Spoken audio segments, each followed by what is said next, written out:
elementos que proporcionaban agua a esta conurbación urbana. Tenemos la más reciente aquí a la izquierda, que es la planta potabilizadora, pero ya veréis que después ahora iremos desgranando, pero que hay diferentes elementos que acaban de proporcionar caudal aquí, ¿vale? Pero Barcelona tiene una historia de muchos años del reto de abastecer la ciudad. Ya los romanos tuvieron el reto de aportar agua con un acueducto. Vemos que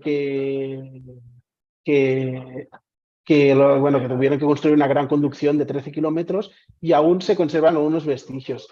Los que habéis venido a Barcelona más de una vez, veréis en la Plaza de Catedral que hay una recreación del acueducto, pero esto no es auténtico, sino que este es un fragmento que está incrustado en una pared, ¿vale? Y que aún se puede ver en una plaza.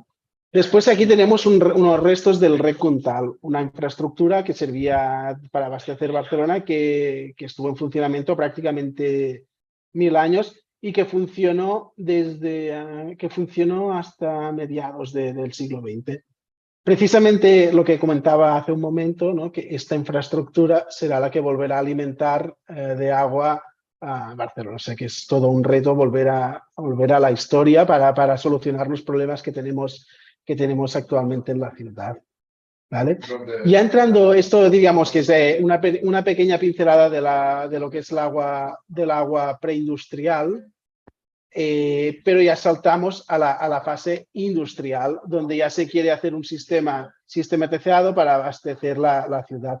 Y tenemos aquí una primera actuación que aquí es por poco burda que parece, pero esto ya es un primer pantano de mediados de siglo XIX para abastecer una parte, Sarrià, un barrio de la parte alta de Barcelona. Lo hizo un arquitecto importante desde el momento, Elias Rogent, ¿vale? Que después dejará huella en la ciudad y todo en Cataluña.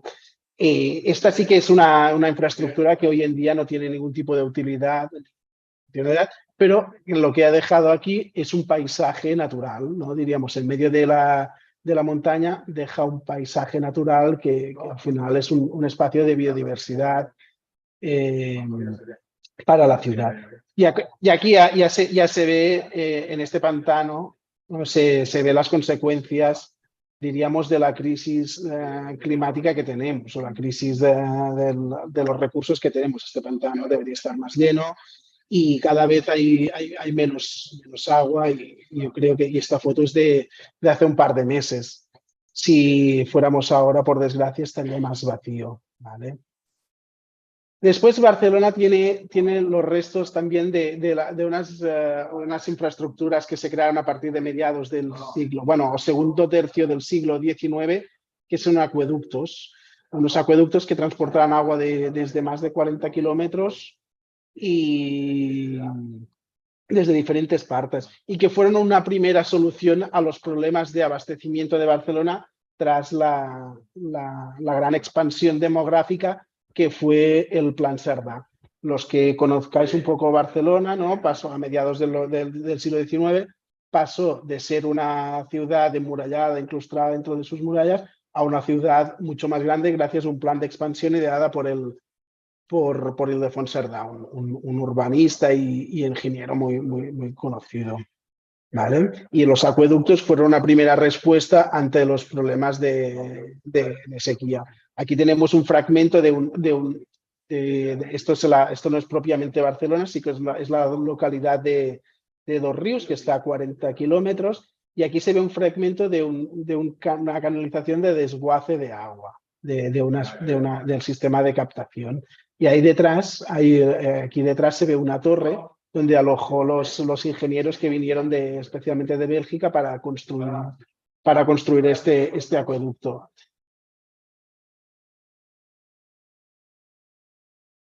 Llobregat hasta las partes altas de Barcelona. Este aún es un acueducto que cuando lo ves te paras a mirarlo porque realmente es muy bonito, que aún cruza un torrente, lo único que sí que ya no tiene ningún tipo de funcionalidad. Y aquí tenemos el Santa Santorum del Patrimonio Industrial de Barcelona. No deja de ser donde trabajo, que es el Museo de las Aguas. Es una planta que actualmente Me está has en perdido. funcionamiento. ¿Cómo? ¿No se me Sí, escucha? sí, ahora sí, pero estabas con una red, una conexión muy baja, sí. Ah, vale. Pues este es el Museo de las Aguas donde trabajo, que es una planta construida en 1909, que aún está en funcionamiento y que servía para captar el agua del acuífero del Llobregat y bombearlo hacia Barcelona. ¿Vale? Es una obra monumental y es un ejemplo del modernismo industrial catalán, o sea, que tiene un cierto carácter artístico. Yo me acuerdo de haber escuchado muchas veces a James Duet, ¿no? Que hablaba de, por ejemplo, en otras charlas, o que hablaba de la monumentalidad de estas infraestructuras, ¿no? Que eran infraestructuras estéticas más allá de la funcionalidad, que querían reflejar la importancia de sus obras, de su funcionalidad. Y el carácter artístico lo demostraba. ¿Vale? Este es uno de los grandes patrimonios que tenemos dentro del agua en Barcelona, que está en la localidad de Cornellà. Al otro lado tenemos la central Besòs. La central Besòs está justo al lado norte de Barcelona y es precisamente esta infraestructura que se va a reactivar o que se va a reconvertir para poder dar respuesta a la sequía. Esto es la primera central Besòs que se construyó en 1879 y este es un detalle de un cuadro eléctrico que se conserva aún en la central, en la nave grande de la central Besòs. Aquí tenemos otro patrimonio muy destacable, ¿no? Que lo conforman dos centrales en este caso. Era un sistema de abastecimiento desde Montcada también, que cogía el agua precisamente de la zona del Rec Comtal y donde se conserva una máquina en un estado de conservación espectacular, una máquina de producción catalana autóctona de aquí que se llamaba Alexander. Y después que esto era un conjunto que captaba agua de pozos, lo transportaba en un depósito elevado, que es lo que tenemos al lado, que es una red de conducción, y desde allí se acerca a la parte, diríamos, al casco antiguo de Barcelona, que proveía servicios a esta zona. Estuvo en funcionamiento, diríamos, hasta 1989, o sea, casi a los años 90. Hoy en día ya es un vestigio del patrimonio industrial, pero con un valor espectacular. Prácticamente la máquina esta es única en Europa y no está, por suerte, es como si hubiera encerrado una puerta y no se volvió a abrir hasta unos cuantos años y por lo tanto el estado de conservación es espectacular. Aquí se ve un poco el sistema este de abastecimiento que decía de Montcada. Plano. Ahora después hablaremos del patrimonio no tan material sino inmaterial, pero aquí era para que se viera un poquito este sistema.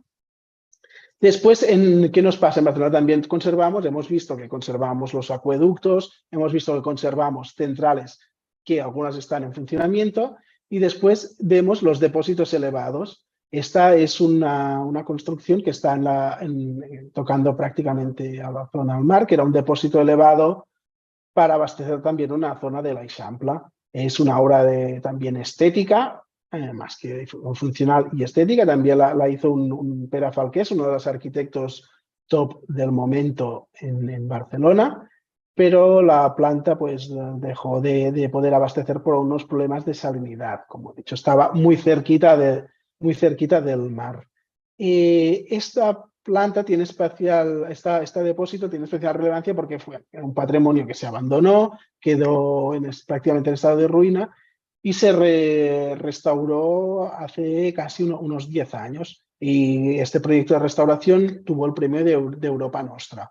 ¿Qué quiero decir con esto? Pues que es un premio que da valor a las restauraciones y que por primera vez aquí en Barcelona se dio el premio a una actuación hacia el patrimonio industrial del agua. O sea que ya, diríamos, de esta entidad como es Europa Nostra, se ha puesto gran valor sobre un patrimonio industrial y sobre un patrimonio industrial del agua.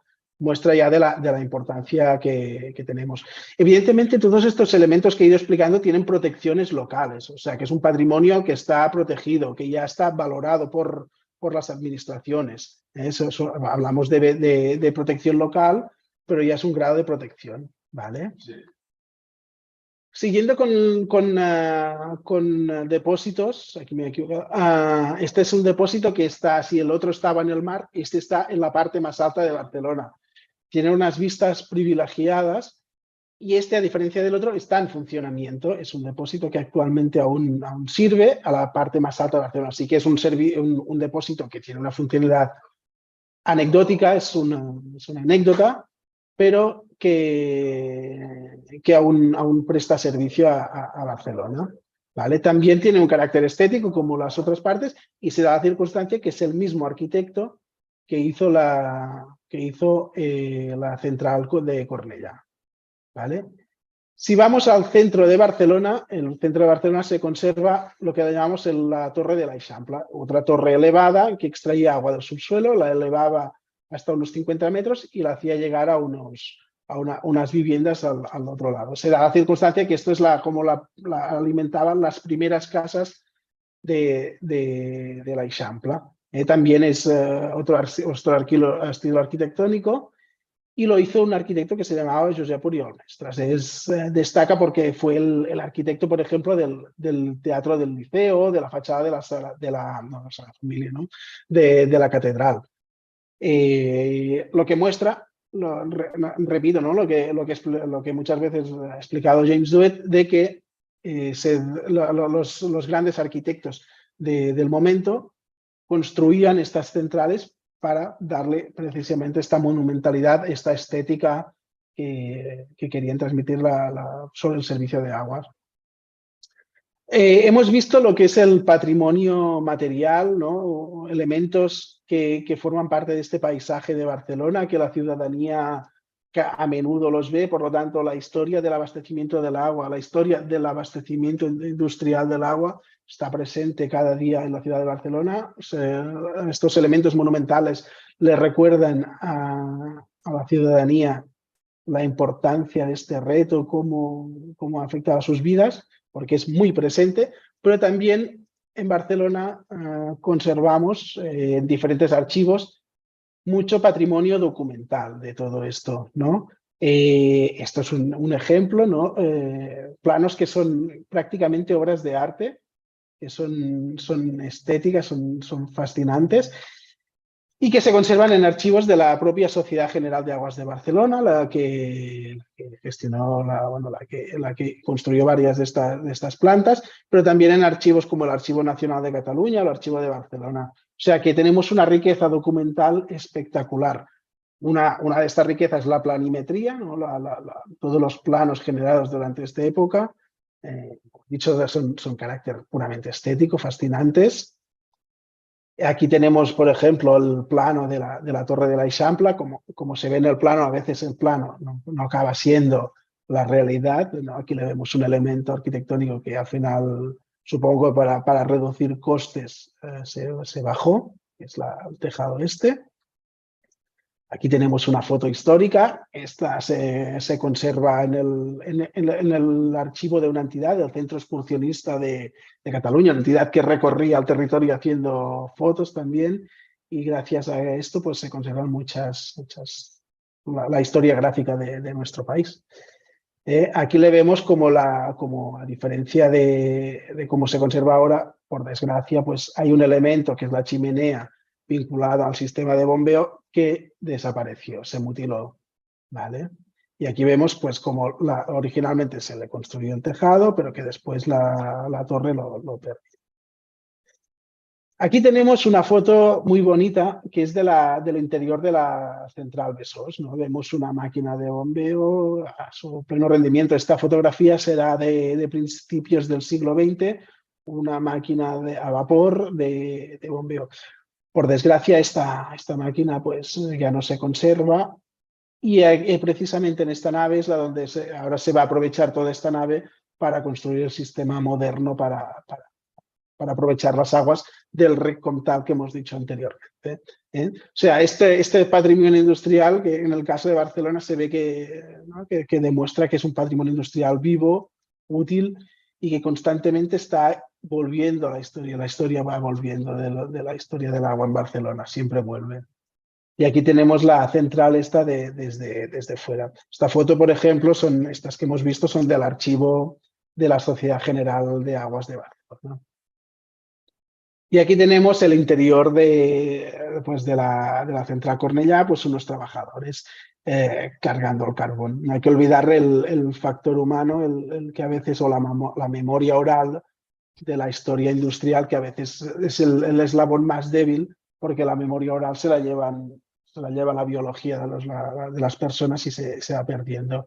Que es un reto, diríamos, si bien tenemos el patrimonio material, tenemos el patrimonio documental, nos falta preservar muy bien el patrimonio oral de todas estas personas que están trabajando. Y de hecho, desde el Museo de las Aguas estamos haciendo algún proyecto para intentar preservar la memoria oral de los trabajadores del servicio. Y nada, desde aquí, pues daros las gracias por esta iniciativa, a Mario sobre todo, que se lo ha currado un montón y se merece todos los aplausos del mundo por haber organizado todo esto. Thank you very much, David. Gracias, David. I would like to say this is a joint production between Oporto, Barcelona, with the support of Wamonet. So your congratulations are for you too also, okay, for starting with us with this project. Just to end your presentation, because there was a little problem with the final part of Edo Brichetti presentation. I would like just to be in this record the abstract in English of your presentation, okay? David, voy a leer el resumen de tu presentación para que conste en la web, para que conste en la grabación, sí. Lo que what David Rovira told us was about industrial heritage. The case of Barcelona, as I said in the beginning, Barcelona and its surroundings is one of the areas of Europe that preserves the greatest industrial heritage of water as a result of the effervescence of the water revolution and the initiative of different organizations to provide the city with strong population growth of water. This heritage consists of water extraction and elevation plants, as well as elevated tanks that serve to carry to the highest points of the city drawn by the project of the engineer Ildefonso Cerdà. Much of this heritage is preserved and draws the aquatic landscape of the city, being also spaces for interpretation and knowledge about the functioning of the city's supply system. So that's what we've seen in David's presentation. And now I'm going to give the word to Alessandro Capati, with an intervention that is called a Water Industrial City, the case of Terni, which abstract is Terni, once called Interamna, city between rivers, amnis in Latin, remained a small walled city for almost 2,000 years until with the unification of Italy, it changed its history, becoming a new town, an industrial city entirely desired and designed by the new unitary state. Its abundance of water and energy, its position in the center of Italy, far from the seas and borders but close to Rome, the protection of the mountains made this an ideal location for the main arms factory and steel works of the new country. The industrial revolution here started with water. So, Alessandro, you have the floor. Thank you very much, Mario. Good morning, everybody. I share my screen.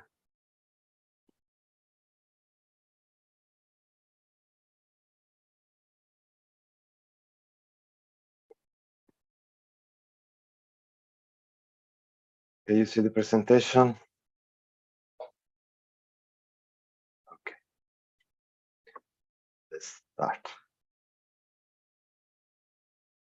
So, here we are. And so I'm Alessandro Capati, and I'm the project manager of IDRA, Multimedia Museum of Marmore Falls. And together with Francesco Fioretti, we made this museum as a private business. We have just started in October 2021. But we joined immediately the Water Museum Network. And we are proud to be here as speaker, because we thank Mario and David for this great opportunity to show the story of our city, our territory, to this excellent audience today. So here is where we came from, the Marmore waterfalls, beautiful landscape, wild nature, horrendous beauty, like praised by Lord Byron, and reproduced by painters from all over Europe and visited by thousands of tourists every year, like 500,000. And this landscape is a result of a long, complex process. Is a natural process during the last 100,000 years, but also anthropic work in the last 2,300 years. And the man here started modifying the lakes and river to make the water as energy and to reclaim the land in the upper plain. We are here in the center of Italy, 100 kilometers from Rome. So we are in the center of Italy. And we are talking about the highest and oldest artificial waterfall in Europe, so probably in the world. And in 271 before Christ, the Romans began the excavation in the upper plain to transform this plain and reclaim the land. But also the Romans made a very complex system to exploit the water for the city. And for many centuries, it has been the subject of projects and creations by great engineers and architects, like in the Renaissance. And it was like the work for like a great cathedral, okay? And then the Industrial Revolution transformed this place, and it is currently managed by the largest hydroelectric nucleus in the center of Italy. So it is still an anthropic work. There is still management by the men about this landscape. For example, the waterfall normally is closed and is open just in tourist season, like spring and summer, and during some hours of the day. Okay. So Terni, the ancient interamna, like in the presentation of Mario, was transformed in an industrial place, but before it was in the middle of this enchanted valley, like in this painting. You can see that the city is in the middle. This is the landscape that is well known by the tourists of the Grand Tour. Okay. So this is a place frequented by the painter and poets in the Grand Tour. So it was famous from the 18th century, but then it was transformed so dramatically, and it changed its history. So in this map, you can see On the left, you have the Terni Old Town, and on the opposite side, there is the Marmore waterfall, and in the middle, the revolution, the industrial revolution took place.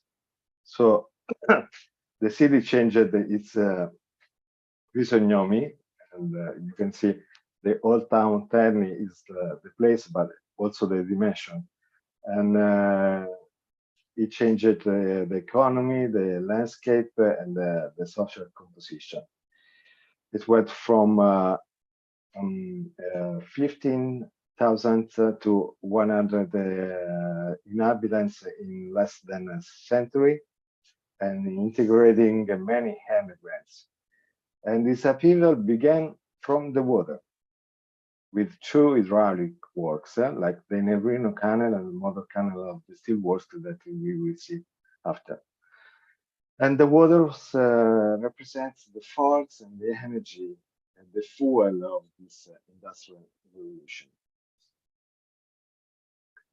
So first of all, the steelworks. It was born in 1882, and in 10 years became the most important steelworks in Italy, with the highest level of excellence, surpassing the products of the legendary Krupp factory in Germany. And in 1922, changed its name to Terni Society for Industry and Electricity, and it was a unique case of total factory, because it incorporated the chemical and the hydroelectric complex, building houses and giving them public services and electricity and water. So the steelworks made the city, and the city was the steelworks. This is because I told you about total factory, and it started with this engine canal, this motor canal for the steelworks, because at first the factory was powered by compressed air. Okay, and this compressed air was produced by the water with this canal. They took the water here on the upper plane before the waterfall with a canal. Then we have this flow down parallel to the waterfall, and then the water go up another time with only pressure and to this other mount, and go inside the steelworks from behind here. It's like 6 kilometers in giant canal, and it is still there. In the pipe is still working as for the plant for cooling and for firefighting. Okay,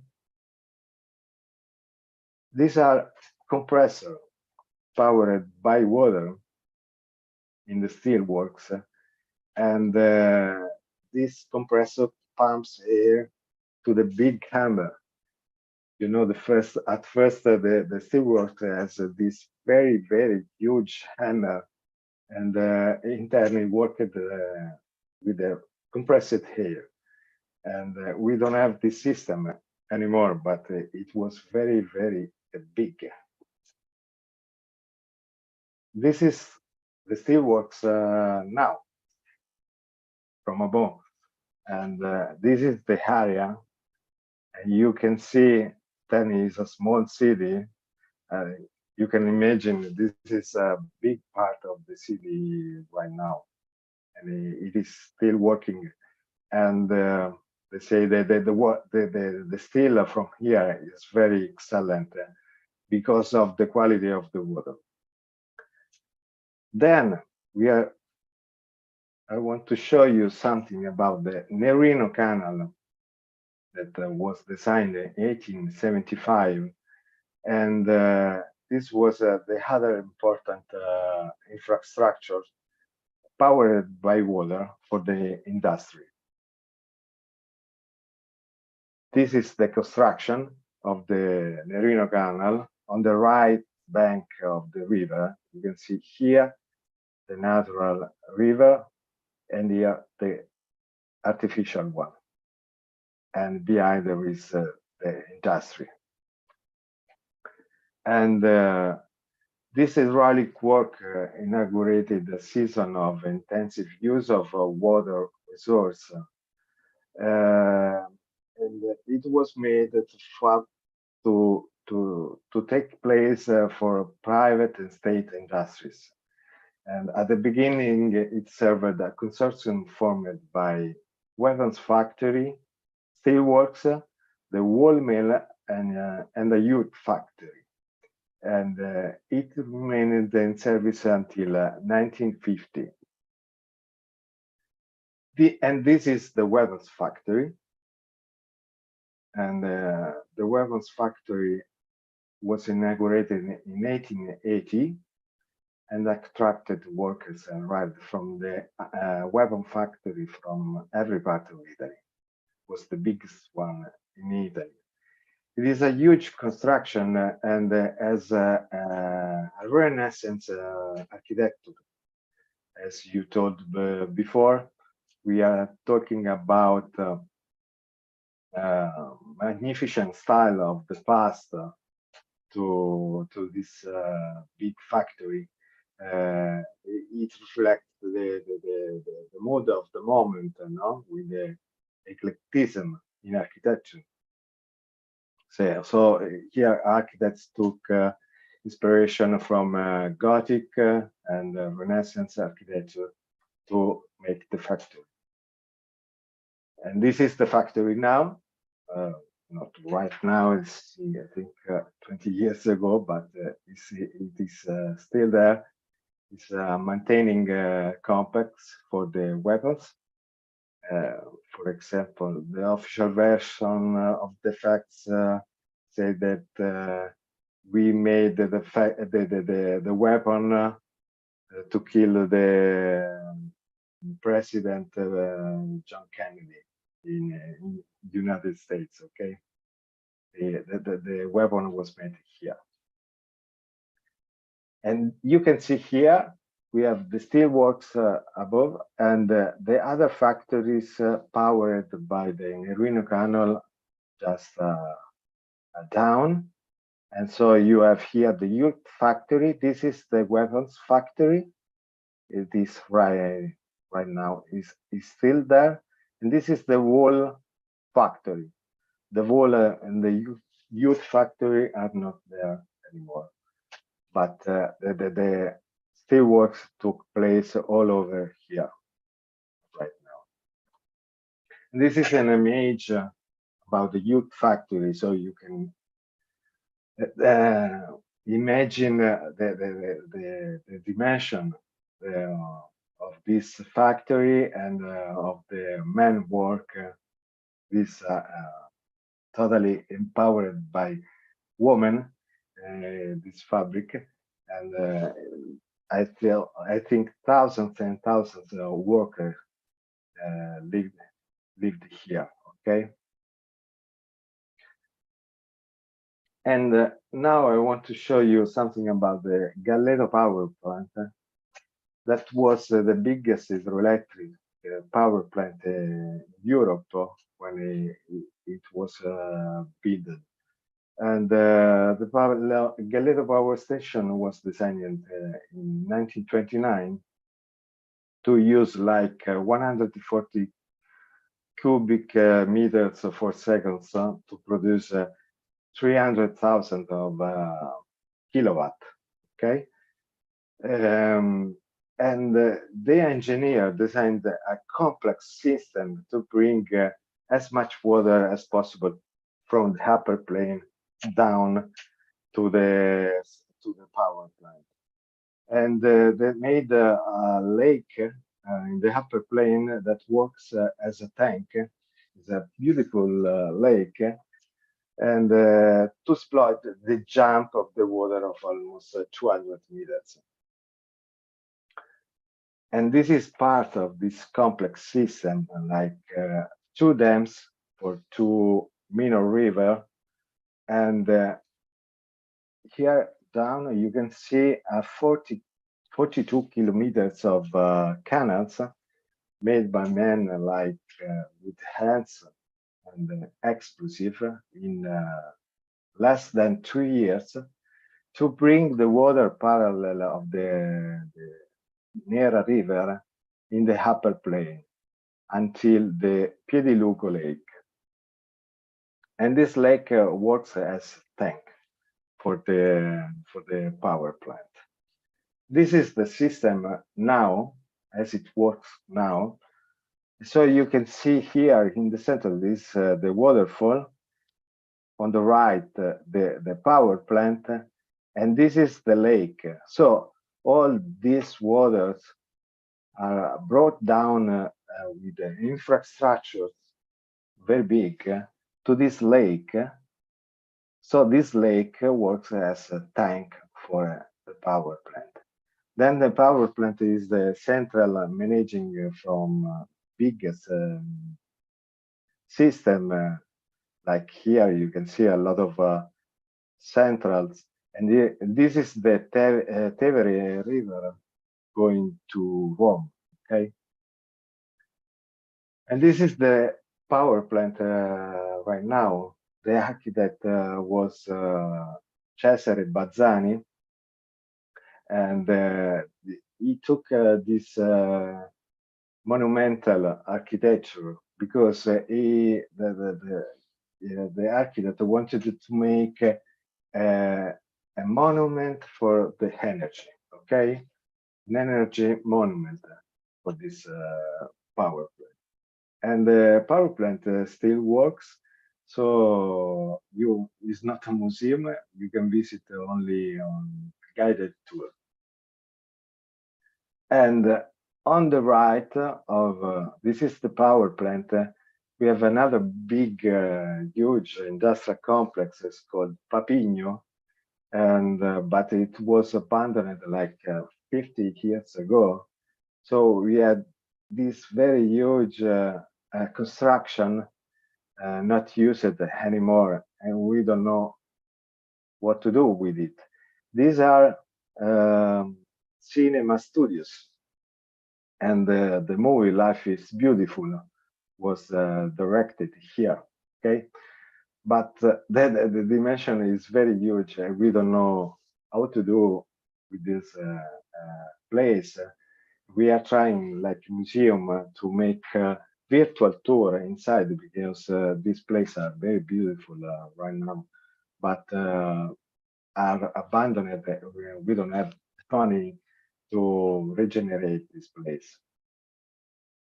And this is a map of the age. You can see like 1935. You can see the complexity of the system. On this circle, you have the waterfall system. This is the Papigno industrial site with the Galleto power plant, and this is the steelworks.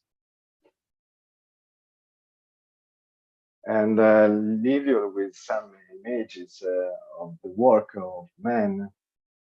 We made here the pipes, we made here the turbines, all together in Terni. We had the steel, we had the work to make the power plant, to make the pipes, and was totally produced here. And these are some images to show you the construction of the landscape here between this in the middle of this wild nature, in the middle of the mountains. You can see the design of the man, very strong and very huge.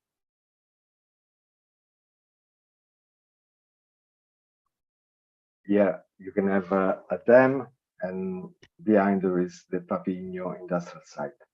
So thank you for your attention, and I hope to see you here to look at this place.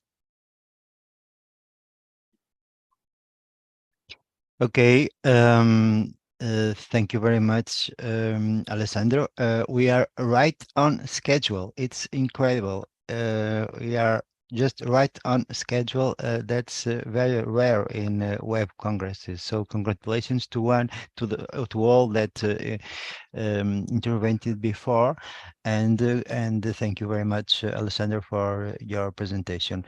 Now I'm going to give the word to Carlo Civiglia with a presentation called The History of the Venice Aqueduct, and which abstract is: after about 40 years of discussions, projects, and modifications, the public aqueduct of Venice was inaugurated on 23rd June 1884, a great achievement for the quality of life in a city built on water but without sources of drinking water.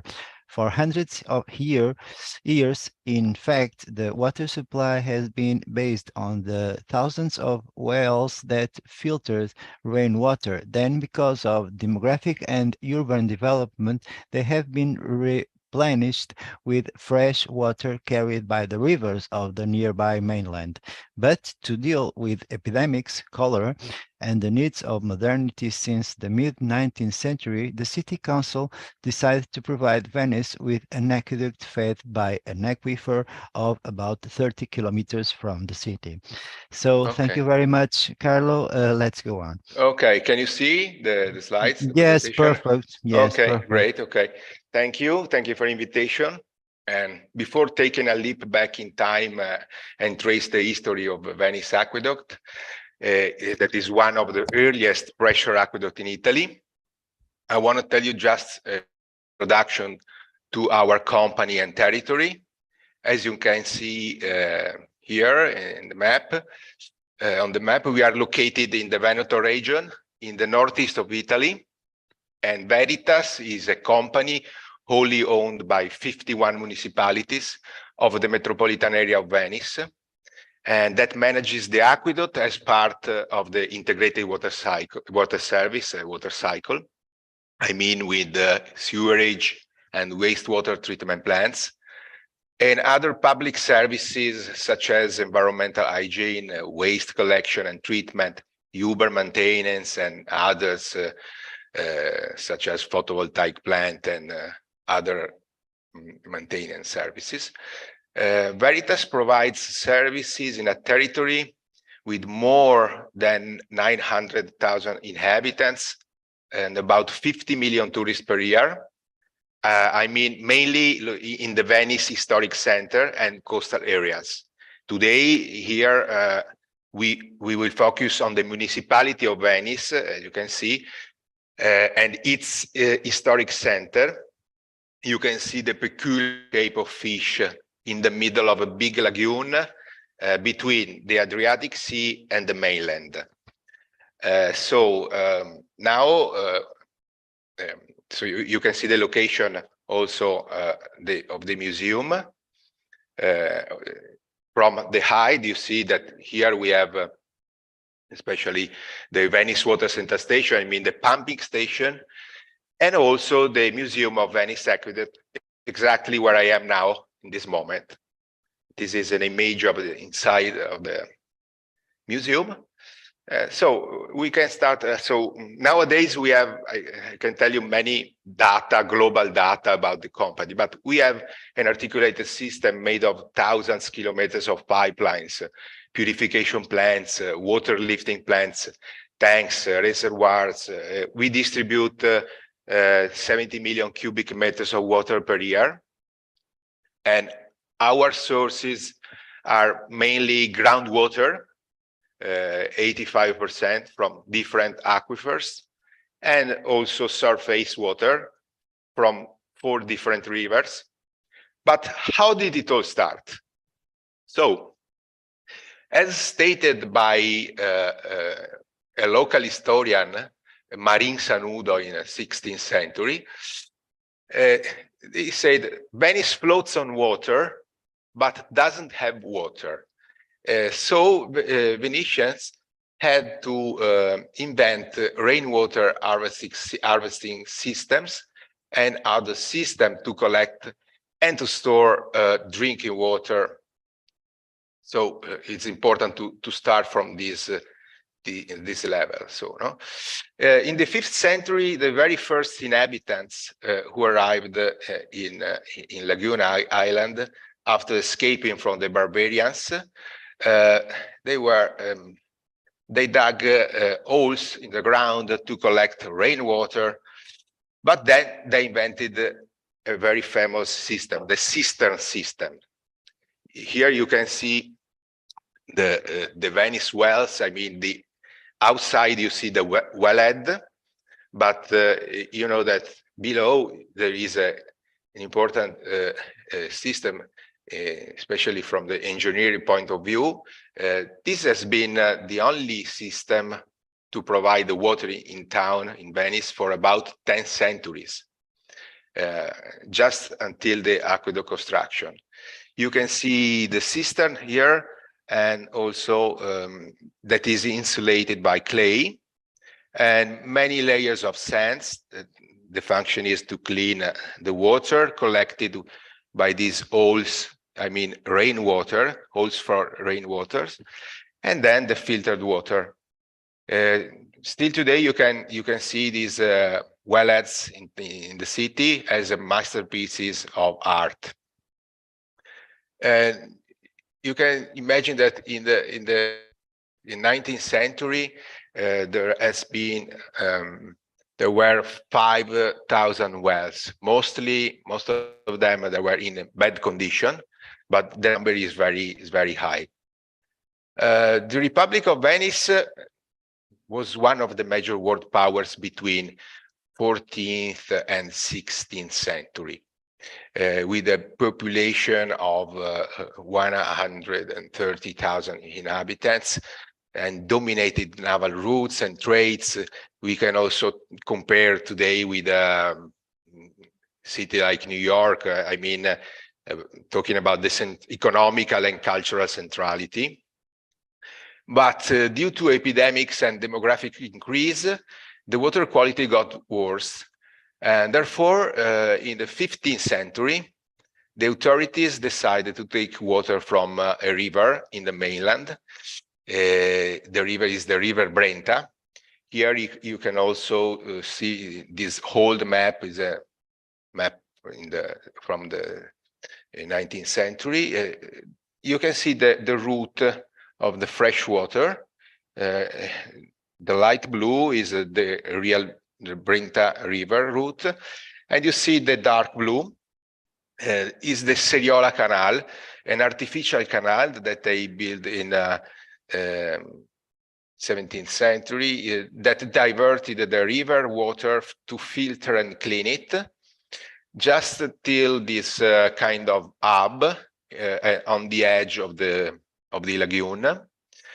In this place, there were the acquaroli, is a kind of guild who transported water to Venice by cargo boats, river cargo boats called burci.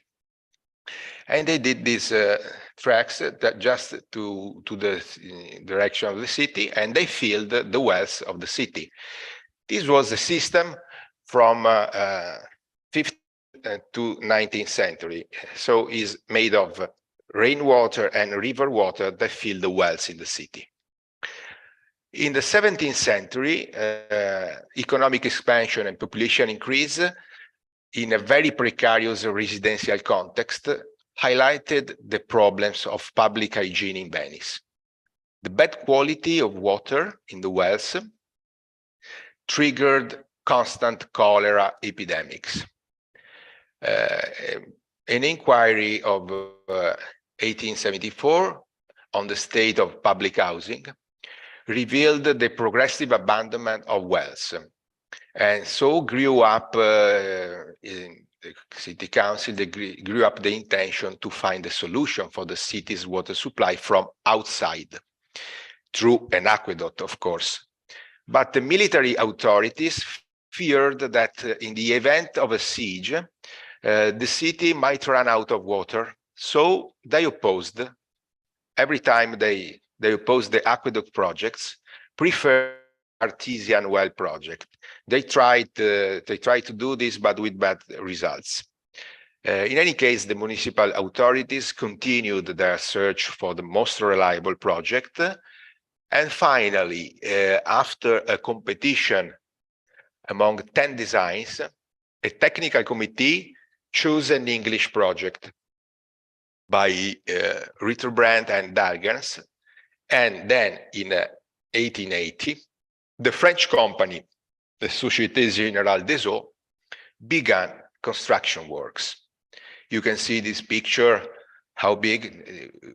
This is the main pipeline with a 1 meter diameter of pipe made of reinforced concrete. And so you can see that the work were not easy, because the main pipelines must be laid on the bottom of the lagoon. And you can see that they dry up a portion of lagoon. And sometimes the projects had to be modified. Okay. Then the water arrived in Venice inside this large pipe that you see, entered the water center station, collecting in this big cistern, big reservoirs with a capacity of 10,000 cubic meters. Here there is a picture of the construction works in 1882 in the area of a former monastery. Then the pump in the pipes and distributed through a network of pipes laid under canals and bridges. You can imagine that for about 2 years, many roads and canals were disrupted, excavating for laying pipes and cast iron siphons, causing great discomfort and also some accidents too. You can imagine a particular urban environment such as the Venetian one. In the beginning, there were 4 pumps relaying water to the city for an average daily consumption of 60 liters per second.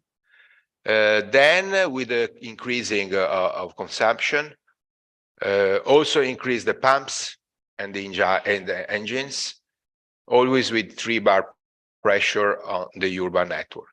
The kind of canalization is by closed branched loop circulation, with the first network of 35 kilometers. Today, the network in the historic center is about 300 kilometers. Finally, the inauguration of the aqueduct. On 23rd June 1884, in Summer Square, you can see there is a big fountain, especially built up for this occasion. There has been the inauguration, and at first, this aqueduct, the first public aqueduct, supplies wells, public fountains, and very few private properties due to the high cost of the service. So most of people still supplied at the wells. Here you can see a picture with a lady, a woman taking water at the well with their buckets, and we can imagine that the well is also an important place for the social life, especially everywhere, but especially in a context like Venice. For the opening ceremony, the aqueduct was still fed with water of the river Brenta. We saw before the route of the fresh water from the Brenta through the old channel that we saw in the old map before, and the pipe under the lagoon, the new pipe made under the lagoon to transport water. But the intention of the authorities was to find an alternative supply solution, because River Brenta was no longer safe and good due to discharges from other near cities. Also Padua city, there was a big city in near Venice. So finally, a few months later, a few time later, the General Company of Waters discovered the aquifers in this place. Sant'Ambrogio is a small district just near Padua, at 30 kilometers from Venice. That is one of the aquifers that still supply the aqueduct today. You see in 1884, the inauguration of a well with a representative of the General Company of Water and other technicians. And so they start to lay the pipeline from this place to Venice. This is a big change, you know, finding an important aquifer, very rich, very abundant. So it's a kind of treasure for the city. The network and the waterworks plants have been gradually developed in 40 years, about from the end, from 1890 to about the first decades of 20th century, reaching more and more houses and extending the aqueduct to other parts of the city, doubling the main pipeline, and giving to the network almost the current structural shape. Also decreasing the cost of the services and so on. In this year, in the 1923, the General Company of Waters received from the municipality the task of managing the aqueduct for 50 years. At the end, in 1973, when the concession expires, the service is entrusted to the municipal company of that time, that during which over the years, changing name and merging with the other company, became the current company where I'm working, Veritas. So this is a very, very quick history of the aqueduct, but you can see through these pictures and the particularity of the works, the very hard work, because we can also use this occasion to remember the importance of this big of this aqueduct, you know, especially when we see people and technicians that is from Veritas that is constantly engaged in the maintenance and renovation of the aqueduct. It's usual to see people at work, like in this photo. You can also see the old pipe made of cast iron, and this is the new pipe in kind of polyethylene plastic. They change, they constantly change, because it's a particular city, as you can see, as you probably already know. And we can also think that at a time marked by climatic crisis and water stress, a kind of work like this, very long and complex, many decades, many years to build the aqueduct, just made up of the hard work of hundreds of people who have dug through water and mud just to bring drinking water to the houses, to change the level of health and the wellness of the people. Remind us of the importance of water as a precious primary commodity, and the centrality of the aqueducts as infrastructures to be taken care of. This is what we can become more aware looking at the histories, this kind of history, all the history that we learned before my intervention. It goes in the same direction, to know the past, to be more aware about the present and the future. Okay, it's for me, the presentation is it's over. Okay. Okay. Thank you very much, Carlo. Thank you for your invitation. Yes. Thank you for being with us and being part of this community that intends. We are going to talk a little bit about it in the final time before the closing Okay. act, but I think it will be great because we have lots of things in common Okay. in between these countries. I was hearing the part of the Compagnie Générale des Eaux, and Yes. it's a very Pour strong company. l'étranger. Pour l'étranger. See, the first one was Compagnie Yes, Générale des Eaux pour and l'étranger. I think it's very Okay. it's very useful to see what's the industrial mapping of these constructions. Great. So, as we are again in time, 2 minutes before the hour, Okay. I'm going to give the word to Chloé Darmon with the intervention that is called the Urban and Social Water Facilities Public Wash Houses, and which abstract I'm going to read. Wash houses are public facilities dedicated and exclusive to women during the industrial and modern era, 19th to 20th century. They are old communitarian spaces of water, vernacular architecture, and constitute an immaterial legacy. The practices and histories of women, specifically and materially heritage, their architectural quality and diversity of typologies, their construction materials and infrastructures.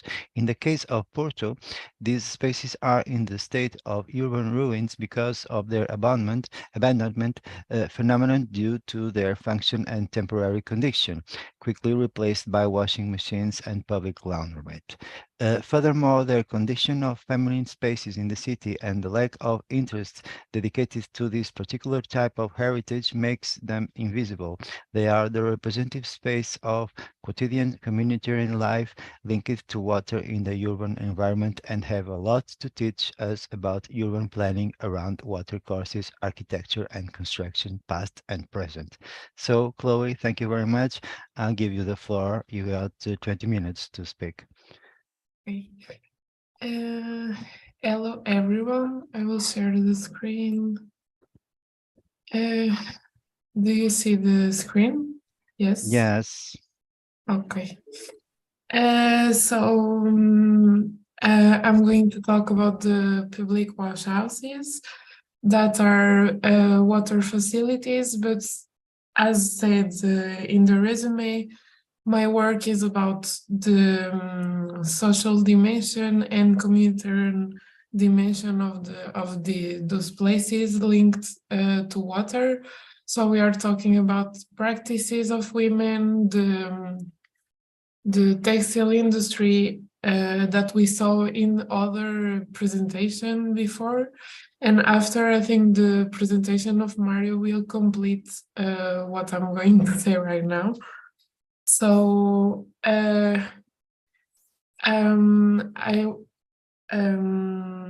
link between women and water is immemorial, as Michel Perrault say in this citation. And what we can say also is that these kind of public facilities are kind of popping in the urban places because of the emergence of the industrial revolution.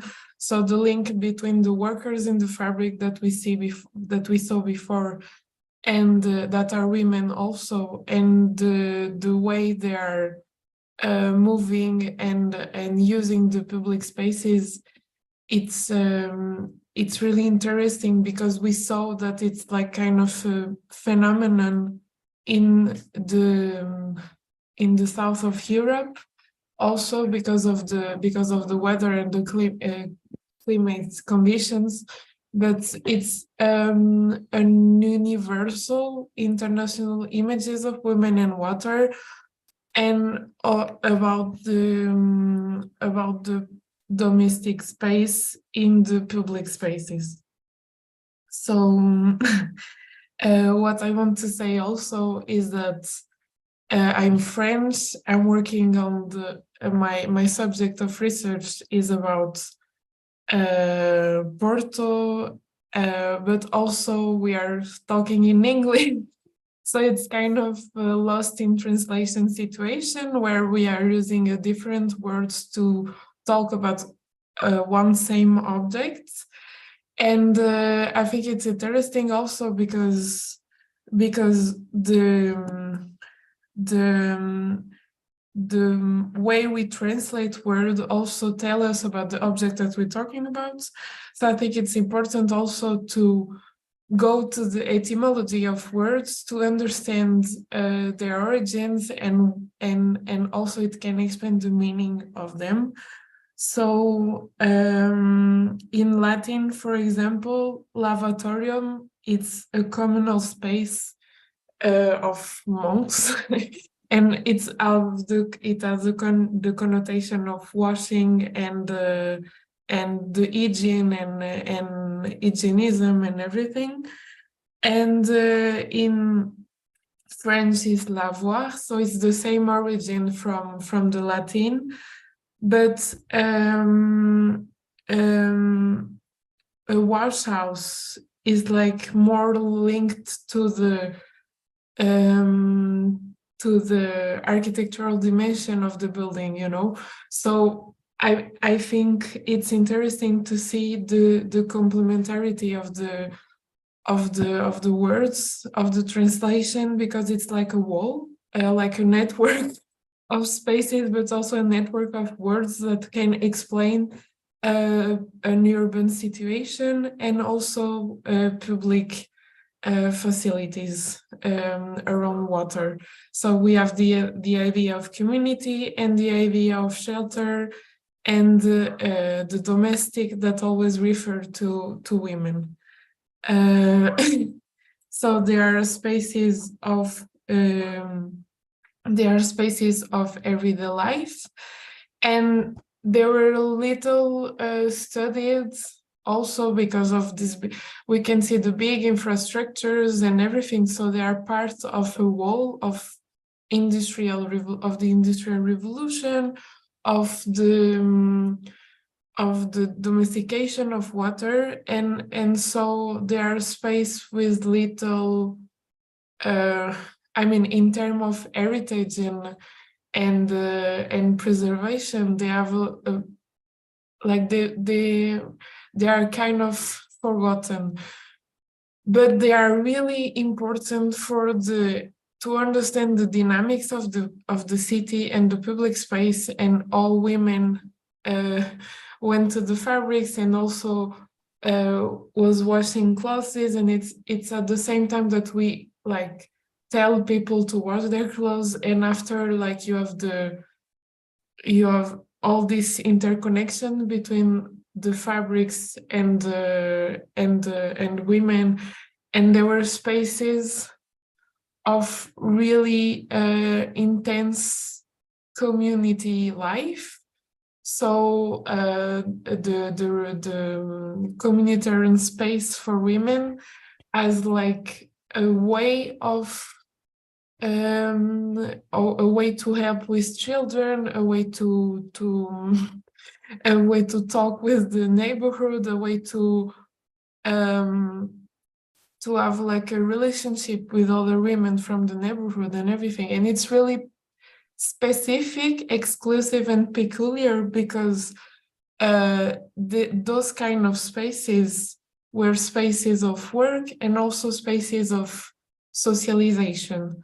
So it's kind of, they were working 24 hours, and they were working in the fabric, they were working in the domestic space, and they were working in the wash house, lavadouro, lavoir, and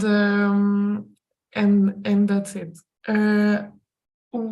What I was saying is that we can discuss also the material and immaterial heritage and the valor of those kind of spaces and those kind of structures, because it's kind of they are feminine space, so they are not that much interesting as like big infrastructures or everything, but they are like kind of the neurologic center of quotidian life, you know. And also, as you can see on the definition of Viollet-le-Duc,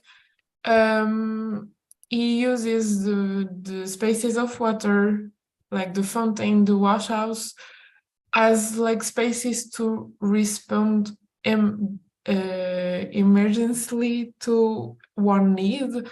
So they are not, they are cheap, functional, and really like based on necessities spaces. But what he's saying is that we have like more beauty or real merit in this direct link between the form and the function and the need and the uses, you know. So there are really little spaces, but also there are like a network in the city, and and they are like kind of really important to understand the interconnection between water and quotidian life, and also between the stratification of the city. What we can see right now is like kind of compilation of the archive of selected image from the archive of the museum of the city of Porto, the Water Museum of the city of Porto, and the Parque Patrimonial das Águas. And what we can see on the images is that they were like kind of in a privileged position in the city, because, for example, here you have the do you see my mouse? Yeah. I don't know. Okay. Yes, Chloe, we see your mouse. Okay, Yes. okay. Here it's in Porto, it's Virtudes. It's right now it's a really famous park, and it was like the first typology of the modern planification and restoration of wash house in Porto. But right now it's like kind of they destroyed these parts, you know, so it's only the basin. But what you can see is that it was really dense population and really active places, and you can see the cloth is here or even here on the floor, because it's in the century where the sun is really important to hygienize the clothes and to hygienize like with the health of the children and the women and everything. But this said,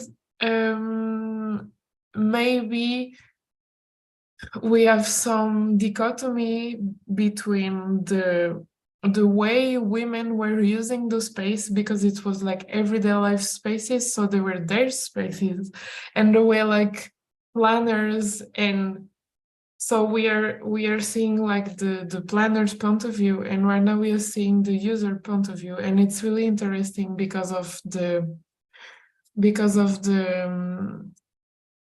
way women experiences spaces and the way of the user experiences spaces. And after that's it, like we have a big network of spaces, but as the eugenics design is kind of something imported from the colonies. So we have like this dichotomy between upper class women and poor women because of the dissemination of infection. So I think it's kind of a critique to what to the whole kind of progress discourse about the hygienization of the cities and the industrial revolution around water. As Michel Perrault says, its washhouses are ambivalent places, and I love that she said that it's a real female solidarity because it's about material, emotional, and cultural practices on the public spaces, and it's kind of the difference between the day of work and with men and the day of work of women, and I think it's important to point this particular perspective on washhouses, because they are like outside of the time of the city right now, but before they were the center of those practices in the public space. And so right now they are kind of post-industrial spaces, and they are like parts that are like of a wall that is not there, and as we know, the north of Portugal have a big textile industry, and that's why there are a lot of washhouses in Porto. But Porto is a specific case because of the prolific numbers, because they were not destroyed, but right now they are in the state of we don't know really what to do with them, because they don't have uses anymore, but also they are progressively deteriorating. So as you can see on the images, since 2020 I'm doing like constant record of washhouses, and what you see is that it's different typologies, but they are like kind of forgotten spaces, and they don't have like maintenance, or for example they were like the roof, and after there is no roof anymore, so like all the elements of the washhouse are like disappearing progressively because they are kind of fragile structures that are, it's kind of state of arts of what they are today, and they're in the states of abandonment, like the water is deteriorating the stone and the concrete, because it was done with also the revolution of the construction with the concrete and everything. So I think it's interesting to reflect on why they're in this state right now, and the possibilities for the future of those spaces. Also, a little parenthesis, I think that those spaces created this kind of elements that are in the houses of the people right now in Portugal. They don't have a really clear use in some case, but in this case, for example, it's to wash something by hand, and so you can see that the modern typology and this kind of basins is recreated from an individual scale to go to the houses, and not like to broke the cultural and communitarian dynamics between women in the public space. Also right now, I think that we can say that washhouses are a living memory, as François Chouet definition of what is an historical monument. So washhouses are historical monuments, but they are still not in institutions. They are still not preserved. They are still not restored. They are not rehabilitated. And it's kind of the paradox of the spaces, because they were so important for the immaterial culture and heritage, and right now they are just like the physical space is deteriorating, and and so we lost the immaterial heritage. So that's kind of the argument for living memory, because they are evolving with time. They are still really present in the life of people, for here in Porto, but also in my grandmother experience. It's not that long ago, you know, so it's kind of a really big issue. I think it's important to think about the heritage in other form as participative of the people and everything.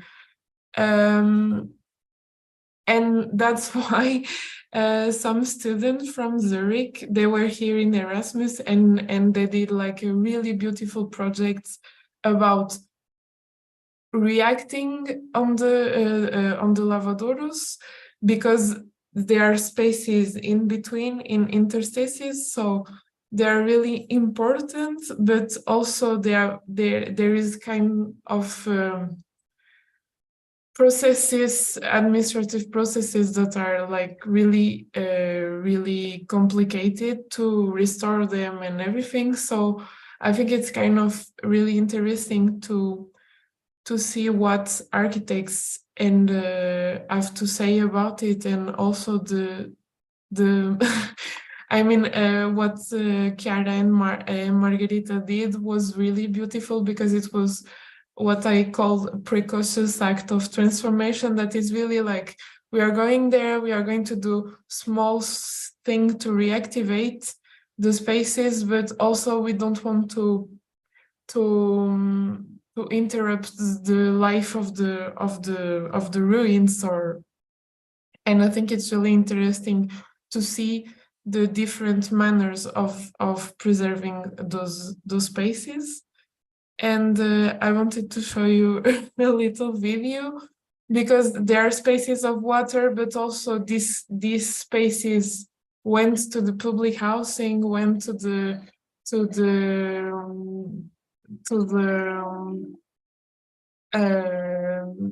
public housing, went to the roof of public housing, and there are like a kind of the wash houses where communitarian and public facilities, and they went back into the homes, and you see some a design solution to recreate this communitarian space, but on really different scale and ways. And I think it's all because of the water, of invisible water, because we need water to wash our process. So that's the point I'm doing, is that this industrial heritage appears to as resurgence in the urban spaces, and so maybe we have to rethink about the spaces are really heritage, and thinking about how to preserve the immaterial experiences and practices. So that's it. Okay. Thank you very much, Chloe. It's a theme that I think it's urban archaeology, I would say. In the state of the art, these wash basins are a completely urban urban archaeology, and thank you for your presentation. Now I don't know if Alenka is with us. Alenka Chernelik. Alenka.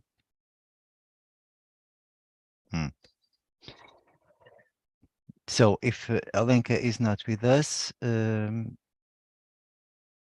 I'll give the word to Joanna. Hello, Joanna. Hello, Mario. Hello. Thank you so much. I'm prepared to move on. Yes, Okay. to move on to Yes, we take had the a floor. late contribution for this newest member of the WAMUNET, but I think there's some problem with his presentation. He's not here with us till now. If he appears, he'll present after you. So thank you, Joanna, again for being with you since the last time. That was last year in Marrakesh, I think. Yes, with some of the presence here, and that's where this initiative was born. So I'm going to present your abstract and your title. Your title is The Potential of Speculative and Critical Design in Water Museums, and your abstract is The Concept of Museums as Places of Debate is widely valued and implemented. Museums welcome diversity and freedom as they become venues that foster reflection and negotiation. To maintain their relevance, museums must not be afraid to look at the past, present, and future, undertaking the discussion on, namely, social impact issues. Water in its diverse dimensions, societal, symbolic, religious, urbanistic, health, ecological, among others, has always been an issue that united and divided man, brought life and death, chaos, and civilization. This paper considers, in the context of water museums, the potential usefulness of speculative and critical design as a practice that can help problematize and stimulate social debate on water issues. So, Joana, muito obrigado. Let's speak a little bit in Portuguese also. Okay. Yes, and the floor is yours for the next 20 minutes. Okay, thank you. Thank you. I will share my presentation. Please let me know if you see it. Just a minute. Yeah.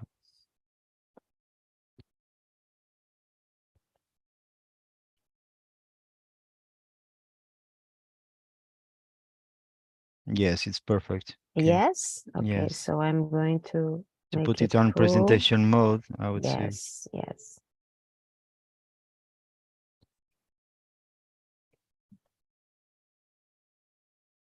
Yes.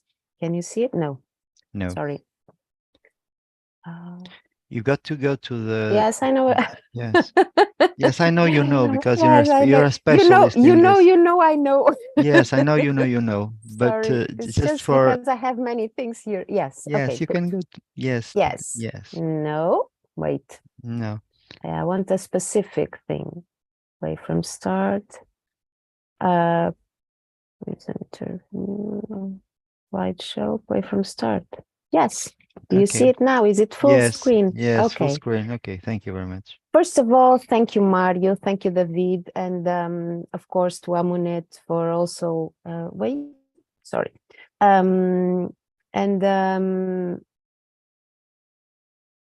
To organize this web conference, very stimulating. I love to watch all the presentations. And the last one particularly was very dearing to me because I'm from Porto, and I have also the memory of some of the existing basins for the communitary washing up of the clothes. And I also, as a children, learned with my grandmother to wash my clothes, a little bit of clothes in the tank in her house. So this is very my childhood, okay? So yeah, moving on. The potential speculative and critical design in water museums. So this is my presentation for today. I'm going to talk a little bit about the context of museums and design. So I'm not going to overload you with information about museums because you all, probably many of you come from museums or have museum background. So I'm going to focus more on speculative and critical design. So one of the things that it's common today is that a different perspective on what museums should be. Now they are more focused on visitors' experience, and they should be also active in creating a participatory role for audiences in a continuous connection between communities and place, and whatever type of place it is.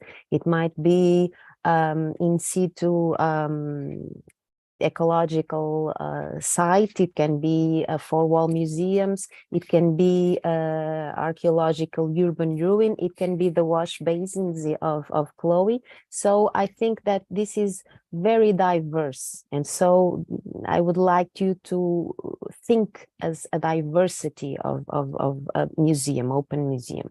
So museums today are a relevant space, again, as a general and broad sense of the meaning of the word space, are relevant to promote discussions on current and important issues. Critical museology, and for me this is important, considers the museum as a place of reflection, of controversy, debate, negotiation, democracy, which is very much an important issue to maintain today, as we know that the far-right movements are rising. So there are cultural and social responsibilities of museums, and we should promote them and encourage them. So the importance of participatory platforms as to being something that can help adjust to changing social needs and also accommodate new culture, new knowledge. And so from all the previous communications, I think we can imagine what the context might be in all that their diversity. So this can apply to many of them. What about design as a contribution? One of the things that is being discussed nowadays in terms of design, and there's a need in terms of the general, I would say, common humanity, that a need for innovative, collaborative, cross-disciplinary approaches that can contribute and result in future resilience. And design can have a word, can contribute to this, because design is a problem solver, strategy, methodology, concept, practice, and it should, and it is more than the creation just of goods or materials or artifacts that are within the philosophy of capitalism. So critical and speculative practice help to rethink and redesign societies from the ground up, based on the reflection and critical approach to what our surrounding issues are or might be. So speculative and critical design, which I will short as CD, is, and here I will break it into, first I will talk about it generally, and then I will break it in two parts, because we have from one side speculative design and the other critical design. And so there's a group, a discipline that is born from the mix of these two, and I will talk about it also. Philosophical and political critical design criticizes or condemns the way design supports consumer culture. So as design, and this is not just something that it's has been present in the last century. No, this has been around at least since the 60s, and very present in, for instance, Vitor Papanek's work. So today it still is important, and it's important to give voice to this aspect that design should be redeemed, to incorporate activism as its responsibility and its social presence, because design is mainly a social activity. Aimed on the well-being of people, whatever its form might be, either as a chair, as an information device, etc., etc. Sorry, I have to go back. Okay, so from the research conducted by design methodology, this field of speculative and critical design has also arose. So artifacts result from the practice. So what is the result of the practice of speculative and critical design? Products, image, films, web-based interaction systems that are not intended to be commercialized. This is important. And these artifacts are mainly the focus of controversy and debate. And this is why it's interesting, and this is also my hypothesis, the importance that and the potential that speculative and critical design has inside museums. So they also can challenge the public to question existing values and norms. So breaking this into two parts, which is the area, there's an evolution, and probably it started from the critical part, but then it has evolved, and there are similar or terms that are used as synonymous, but in fact they are not synonymous. Speculative and critical design, speculative design. So these are mainly the expressions related to this practice that have aroused. So breaking it again into two parts, we can say that speculative design strives to foster social dreaming and discussion in what future might be. Okay, and it seems to gain preponderance. It seems to be more and more present when you compare it to critical design, and it identifies a design practice which values speculation over criticism. And the area of design which is based on speculative dimension is also called speculative design. So SCD brings together these two parts from the beginning, and we can trace it to the work of Dune and Rabi. Critical design practice aims to encourage critical reflection and provoke new ways of thinking. And usually it works with dystopian scenarios and try to confront the audience with situations that are absurd. And so in that way, it creates a critical discourse. These creative art practices have influenced critical design. So traditional, from the field of art, we see that there was a contamination, playful forms of critique of, for instance, appropriation of everyday objects, celebration and subversion of quotidian conditions. So they were introduced to the field of design as critical design. So I'm talking about design and not art. In speculation design, so the purpose is really, as I was mentioning before, to focus on the social dreaming. Usually speculative and critical design reflections materialize, and these are artifacts that can be, as I mentioned before, images, films, interaction, approaches, etc., etc. In terms of practice, this SCD practice is design speculation that it's too much today. This is a critic that that exists within the field, that there is too much relation to the futures and should be also focused or should value, and I agree with this perspective. It should value alternative presence, which means that it should not just be focused on what might happen in the future, but to bring some of the alternatives to alternative presence, which means that it's a way of also foster action, I believe, and it's more related to reflection towards action than just reflection in a faraway future hypothesis. So the idea of alternative presence, I think it's more, how would I say, provocative also for people. So reconfiguring elements, motivations, structures, and systems that exist today.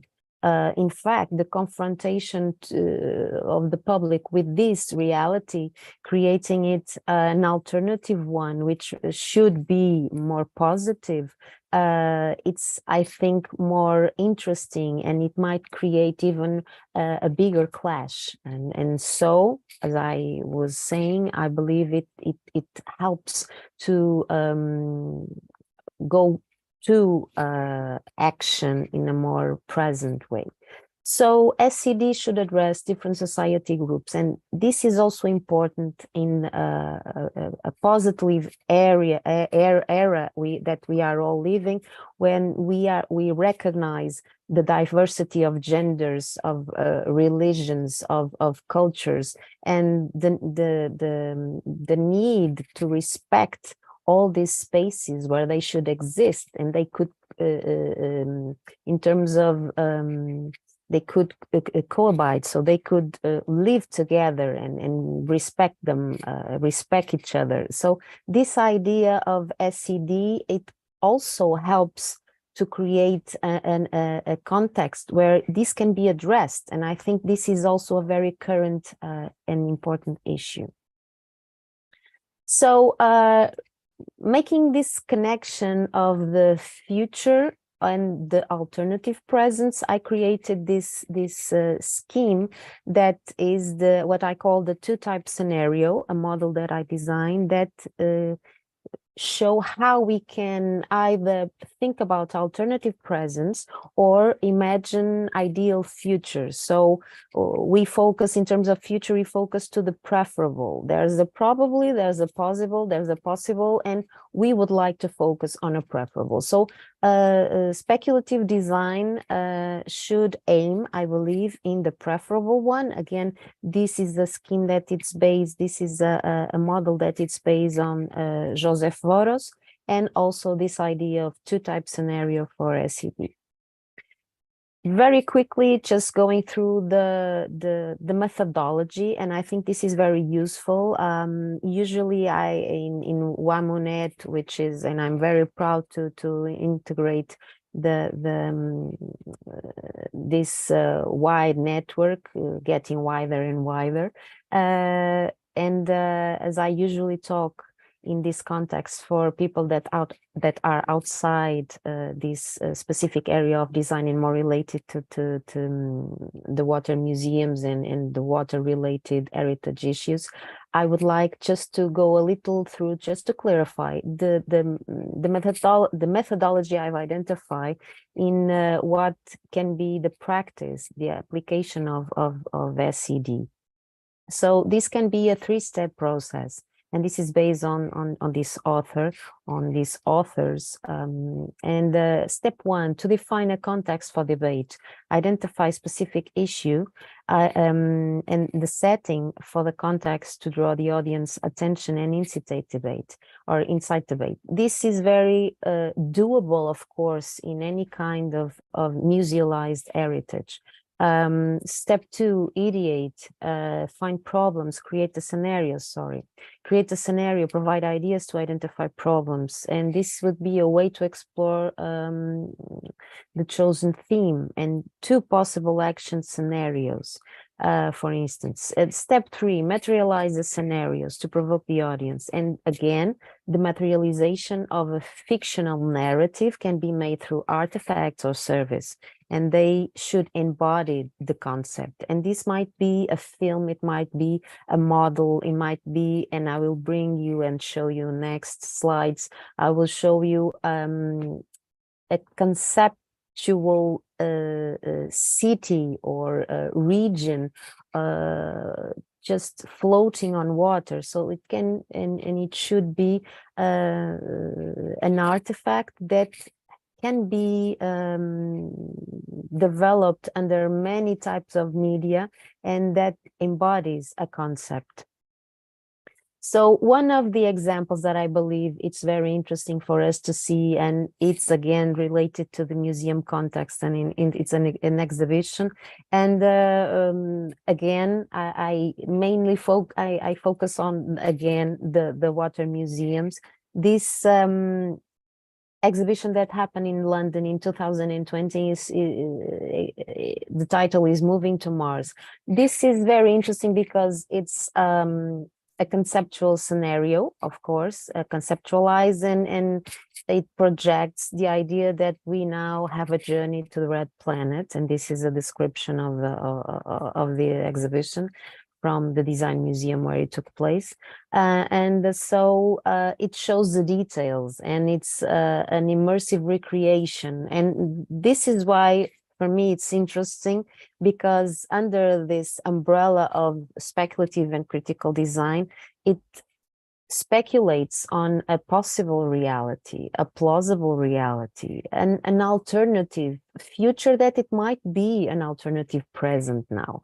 Although the conditions are not still here, but I think that And in the context of these weeks, high temperatures in Portugal, for the people that are not in Portugal, but in Portugal, for instance, this April, the temperatures have been rising 10 to 15 degrees Celsius higher than it usually is in April. So this idea of having a planet that might be no longer an option help us create an alternative hypothetical scenario that can confront us, or making us confront a reality that it might be positive, negative. And the idea is that in the case, for instance, in situations as water museums or water-related heritage, it should make us rethink how we are dealing with these issues, the issues related to water. But again, also in the context of this web presentation, the idea of heritage, whatever its form is, the industrial, the more candid, or the more built heritage in present heritage as an official and very strong building, for instance, in the center of a city. So it's a way of question and argue the possibilities of this. And probably what might be the purpose is to make people rethink and their routines and their habits, and to make them change some of them. So what happens here in this Moving to Mars exhibition? There's a step into full-scale Mars home. So there's an immersion. You are welcome to relive in your home in Mars, and so you feel all these artifacts. Some of them are created in 3D reality. Some are also present. So this exhibition is very interesting because it has contribution from NASA, for instance, and from the European Space Agency also. So you have also objects that are really material that is used in space traveling, in like spacesuits, etc. So this is an image, a collection of 4 images of the exhibition. And again, you see there are models, analogic models of this hypothetical conceptual design of this house in Mars. You have the inside in this augmented reality, virtual reality. And then you have this idea, how can you grow your food in Mars? And then you have this, again, the borrowed material from NASA and European Space Agency. There are other examples that I also brought that are related to, again, this idea of creating a speculative design contribution. And there's a very important and active work, which is speculative edu. And this was an activity that it was held in Rome in 2019, which was called the Neo-Rural Futures. And it was a summer school that welcomed many designers and also different professionals. And so the theme was Neo-Rural Futures. And so to speculate how we would design materials, artifacts, spaces that would fit into this idea of futures that would help create spaces for rurality and to build food also. The second one is the Oceanics Project exhibition, which was also a mixed contribution of several entities, and it was presented in More Art Museum in 2019. So this is the biodomes in this a speculative design proposal for this idea of neo-rural futures. And what we see here is small domes that protect areas.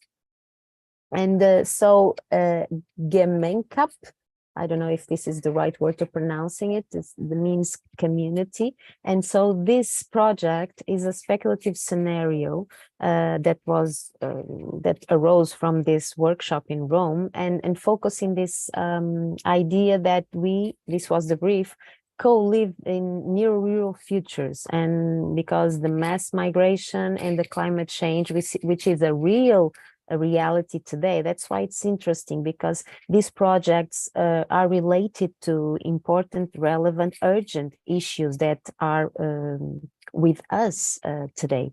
And so this idea was to create an hypothetical situation in a small village in the northern of Sweden. So new social values are present in this utopian post-capitalist society based on this idea of bringing back the traditional wisdom of a rural environment and sharing culture linked to urban technology innovation. And this is now something that it's happening, this idea of bringing the wisdom of the past in many areas, namely the traditions related to water. As Mario was talking about, we've met last time we've met was in Marrakesh, and what we've seen there was also this idea of not just revalue, but also to not just to cherish and revalue, but also to renew and to reapply some of the traditional wisdom related to water aspects, to save water, to hold water, to share water. So into new approaches and new technologies for today's use. And this is very interesting. So it's like a connection between the past and the present to project a better future. And that's why I think that SCD design has a presence and a potential also here. So these biodomes were constructed or would be constructed for biodiversity preservation. And so this is a project. Again, another image. Sorry, this is one of the images. I will show you two. So this was a project created by this this is another one. Sorry, I'm just mixing. This is another one. This is the second one. Sorry, the title was is in the other slide. So this is the other one. This is the project of the Oceanics, which was presented in this exhibition in Mori Art Museum. And the concept consists in these islands, which are a cluster and that form villages. Of course, this is related to this idea that the water, the ocean water is arising. And so this is a concern. So what will happen when people will need to move out from the earth area into water? How will we deal with the reduction of area to live, to build? So this idea of moving into water, which is not a new idea, but this is a project that is built on this brief. So these clusters would be organized and can be multiplied into some actors and will hold as many as 650 residents. And so we could create a group of all these villages that could be connected. And this was commissioned to this company, to BIG, to develop the concept. And they worked together with MIT Center for Ocean Engineering and also Oceanics. And this was presented in the United Nations in the Roundtable on Sustainable Floating Cities. So as you see, people are thinking about this. And it's not just a future possibility, but I would say that it's closer than we might like. So this idea of alternative thinking conceptually into alternative presence, I think it's important. Another perspective on this project. So this ideal, it's also interesting, this idea, it looks like a beehive, right? The bees, the idea of work, it's interesting. So I would just draw some conclusions, very short ones, and I'm interested in develop this work a little further. So design practice, if ethically conducted, can improve life of individual communities, ecosystem, and can respect particularities. And I will focus mainly on this idea of community and ecosystem, because it's also related to what we have seen in today's presentation. So this idea that we can discuss heritage, urban heritage, rural heritage, ecological heritage, and but also the heritage in all, as Mario was reading from my abstract, this idea that it has many dimensions, has symbolic, it has religious impact. There are many dimensions, but mainly they are identity.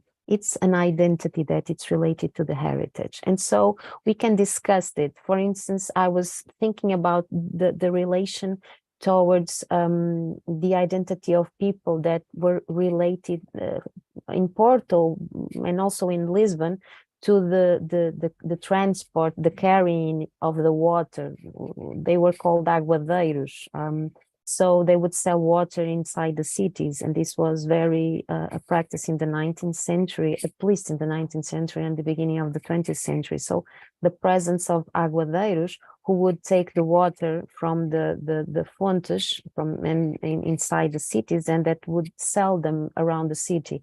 And so one of the things that I've read about this, and again, I'm not a specialist, but you are, is that they were some of these men were mainly from Galicia, and because they were very poor, and this was a type of work that was carried by very poor people, and so this idea of how this heritage is also built on the identity of people, and how would they relate? They came from Galicia and they were here in Portugal. How did they live here in the city?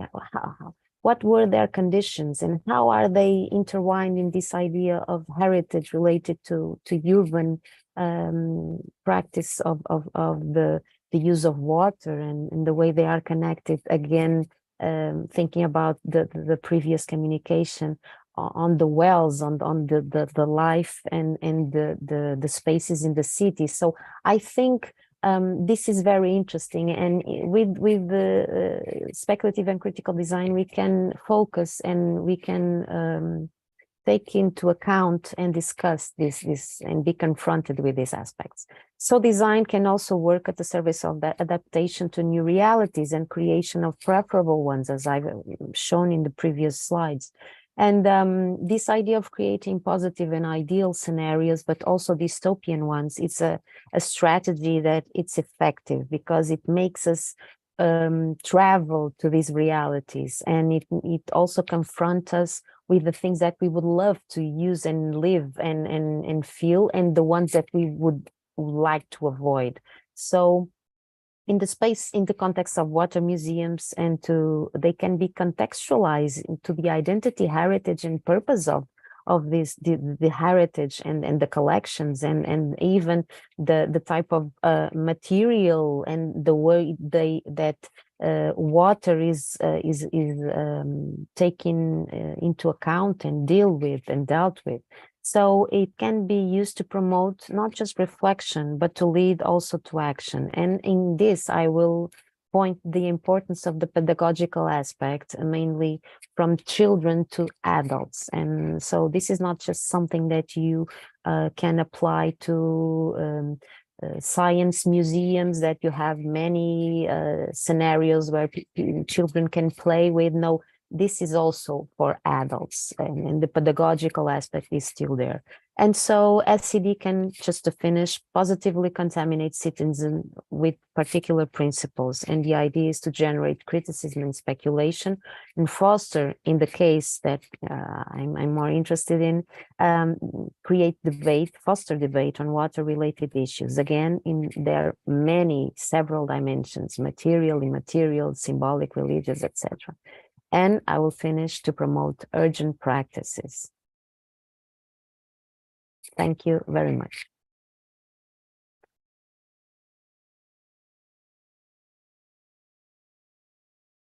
Mario, I hope Okay, Joanna, I respected the time. Yes, we have Yes. time. We have time, and we have a little bit more time because our colleague Alenka is not coming. I send him a mail, but he doesn't contest. So before Alenka is here. Alenka is here. Oh, yes. Inia.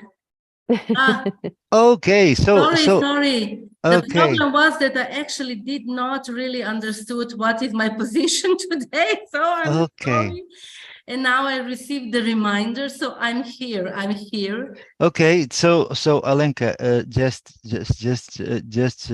let's respect the program. You were before Joanna, but you are going to be now, and then will be my presentation. Okay, thank you, Alenka. You are a new member of the WAMONET, and I think everybody gives you the very welcoming to here, and you've got a presentation named the Brzezice water tower, the tower on the riverbank.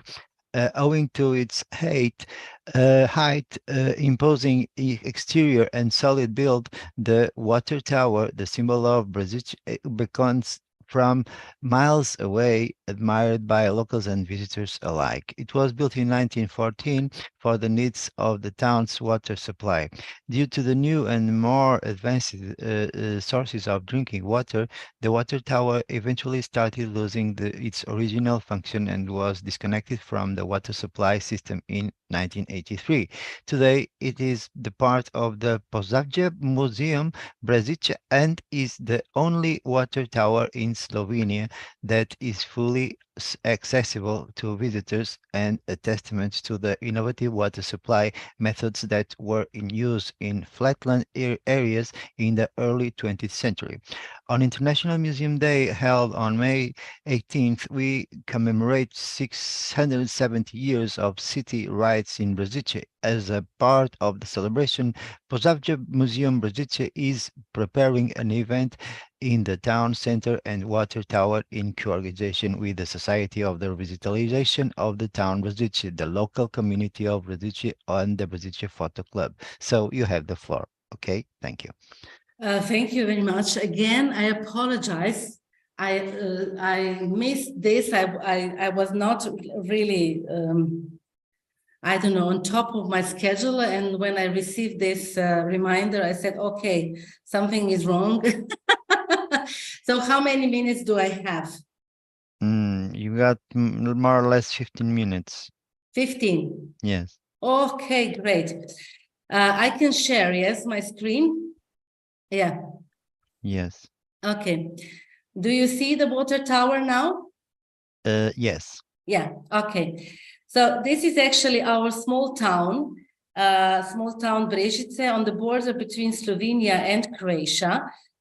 Just 8 kilometers to the border, 30 kilometers to the big city of Zagreb, and around 100 kilometers to our capital of Slovenia, Ljubljana. So you see the water, this is the river Sava, and this is actually the bank and our castle. So our castle is the home of our regional museum. We are regional museum since 1949. And this small town, we have 7,000 inhabitants, is actually now on 18th of May celebrates 670 years of confirming the town rights. So actually that the town exists at least from 18th May of 13,053. So quite one of one of the oldest towns in our Republic of Slovenia. And most, of course, of the towns, we are only 2 million people, are the same, from around 5,000 to 10,000. Then we have few around 50 or maybe 30 to 50,000. And then we have 4 large cities, Ljubljana, 350,000, and Koper, Maribor, Kranj, less than 100,000. So I don't know who of you already visited our small country, but this is nice, a lot of green nature. We are also proud of this, to be focused in our presentation, in our tourism in one way, to be green and to be able to offer people, visitors, enjoyment in nature, in culture, great environment, waters, hills, mountains, riverbanks, and also we have one part of Adriatic Sea on the other side of our country. So the castle hosts actually regional museums. So what we do, we have exhibitions from prehistorical time to the present time. I will show you a bit later. I just have to find one good presentation that I already have. And sorry again. I'm so sorry, but no problem, because I'm presenting a lot of things, a lot of on many occasions, so this is not a problem. What was going on? This water tower was built 1914 at the end of one of streets. Here that you see these houses and gardens, actually that was the town's wall, defense wall, and here was also the river. Do you see my mouse? What I'm doing with my mouse? No, you don't see it. Yes, I think. Yes, thank you very much. So this was actually also the water. Here was Sava River, and on this side, on the west facade, we say was also the river. What you see now is actually more a channel or a lake, because we have a big hydro plant here. You don't see it. It's nice that we can one way hide it behind this great green line between the town and hydro plant, but you see just small parts of it here. So actually they built this water tower in 1914 to enable water plumbing in the houses of our town. This technical improvement, just one moment.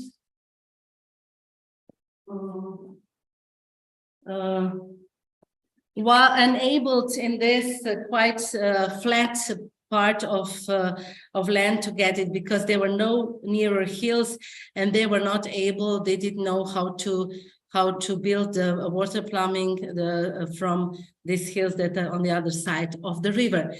So 1983, the new system, and this water tower started to be forgotten, started, of course, the building was not actually maintained. So a lot of problems until year 2000, when it was renovated for the first time. And there was a contract between municipality. This is actually the house of our municipality, Obrežce, that owns the tower. They actually gave for 50 years this lease to one private owner. A lot of problems. I don't know for your countries, but when this type of agreements were made in late 90s, mostly with the heritage, there was also a lot of problem, because you have to take care of the heritage, and of course for private person it has to be profitable, and sometimes with the heritage is quite a problem. I think that successful stories always connect something public and something private partnership, and here this was not a successful stories. So in 2014, when we celebrated 100 years of the water tower, there were huge civil actions to stop this contract to make something new, to renovate it, to restore it properly. So that started in 2020 and was finished in 2022.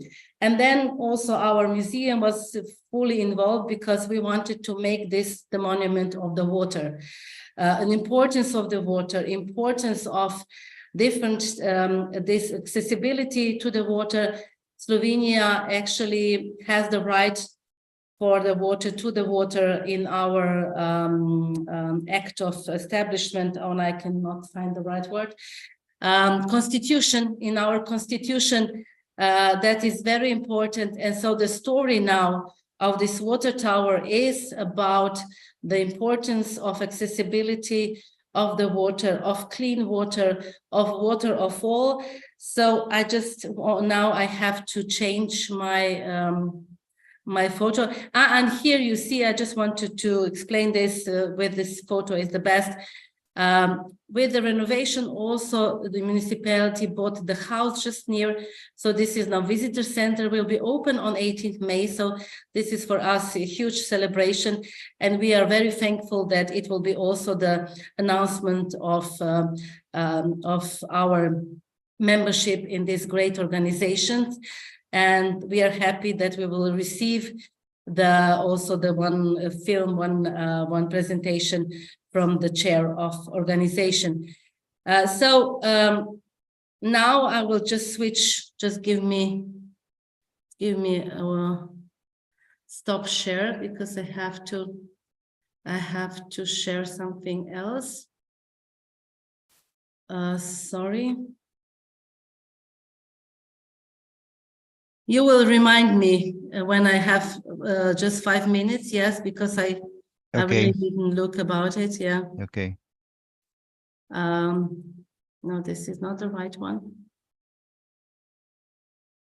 Thank you for your understanding again.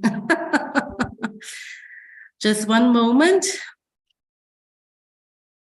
Where do I have it? So just.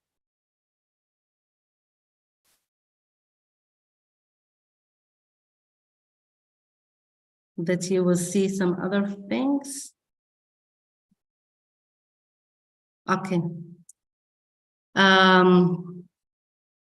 Share screen. Mm-hmm. Yeah. Okay. Now you see. This is actually one brochure that we also have in English, but I will show it in Slovene because it's nice that you have some insight also in our language, only of 2 million. So this is the plan now inside. We made 7 ground floor and 6 floors with different activities, all, like I said, connected with the importance of water, the story of building the water tower, and of course to climb to this part when we have now like a platform for sightseeing all around, but it was former reservoir for water, of course. So we made some interactive exhibitions, like the first one that is about the first water plumbing in our region. That was in the time of Roman Empire, from 1st to the 5th century. And then we lose this civilization, technological improvement for 1,500 years. And this is quite a nice story. Then the second one is how actually people, when there was no plumbing, how they supplied their homes with clean water for cooking, for washing, for cleaning, and so on. Some objects. Then actually we have a presentation about other water towers that were built the same year, 1914, through over the world. Some are really nice, but we believe that one of the nicest with the architecture is ours. Then actually we made the film of the restoration, reconstruction all the time. So we have 4 minutes of that.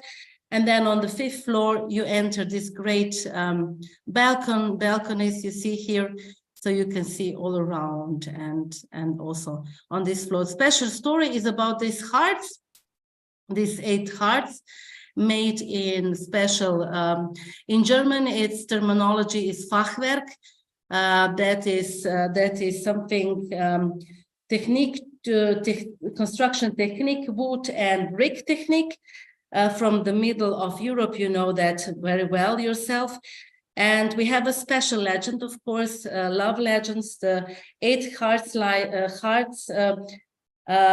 There was some, legend that Austrian-Hungarian imperial official decided that what the water tank perimeter would look like, because he wanted to honor his love to beautiful local woman.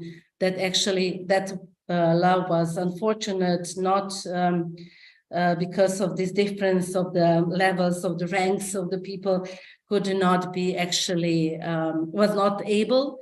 So this is the symbol of love. Now we connect this with also with the love of our earth, of water, of our water, need to take care of it. So we do a lot of programs for different generations. Mostly we offer to schools, or we offer to elders. What is nice that we have now the lift, the elevator, so the water tower is fully accessible to all people. And this is something that is really okay and great. And we are grateful to our municipality, because this was a huge project, over 2 million euros. And the funds did not come any from EU, because at that time there were no tender for it. So everything is paid from our municipality budget. So this is also something that is also very valuable. We want to be active in this network. Yes. Sorry, Alenka. Yes, the five minutes, the final 5 minutes. Thank you. Yeah. I'm finishing. We are glad that we can be members of this network. This is the beginning for us. So we are exploring what are our opportunities. We invite you all to come to our town. We will try to be active as much as it's possible. We will send the works of our children for this open call that is now opened. We received quite nice works from our cooperators, from our schools, from our children that are always active in our programs. And so we believe that with this network, we can do our job better, not just presenting this heritage that we have, but also to be active in sustainable development, in this active climate change, to present stories. So our goal is to change the exhibitions, to add something, to emphasize through our programs the more very important things that are going on in the whole world. So we are grateful that you will be our supporters, and if you have some ideas, we are open and thankful for them. Thank you very much. Okay. Thank you very much, Alenka, and thank you very much, everybody. And now I'm going to present my presentation. Yes, okay. And then we'll have a final debate and the closing act with the presence of our executive administrator of Águas do Porto, Ruben Fernandes. So I'm going to share the screen with you. Yes.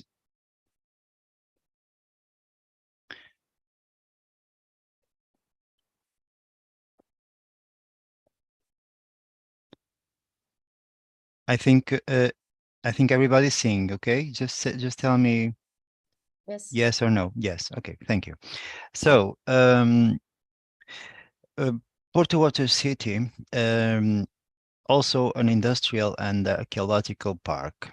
The abstract was, it is a territorial heritage park covering the city of Porto, through a material and virtual platform and the architectural valuing of the vast archaeological and industrial heritage on the water sector, dispersed, spread, I would say better, throughout the city.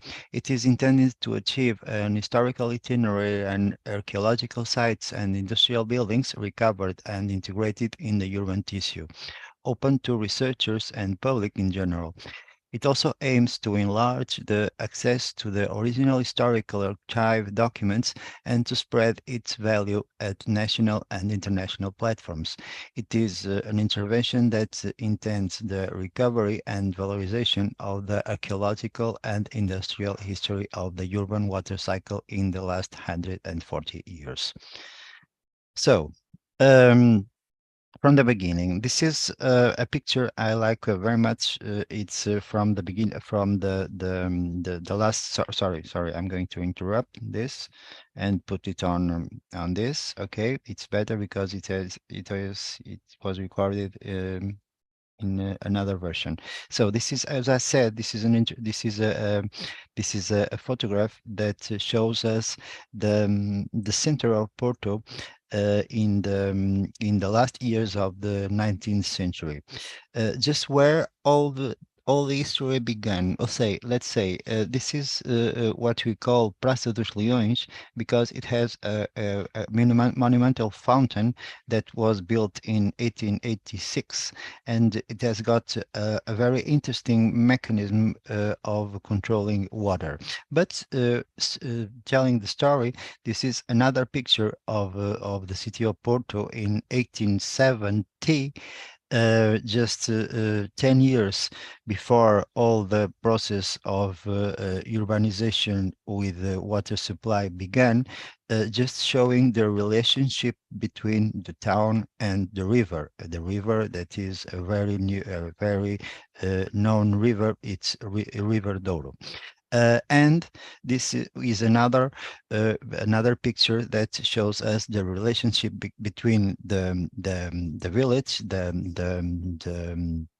I would say the west part of the village, and the river and the other bank, and all the activities that occurred by the river, near the river, in a similar, I would say, in a scenery, a landscape that nowadays we can see it just like it was, because it was in the first years of the 20th century.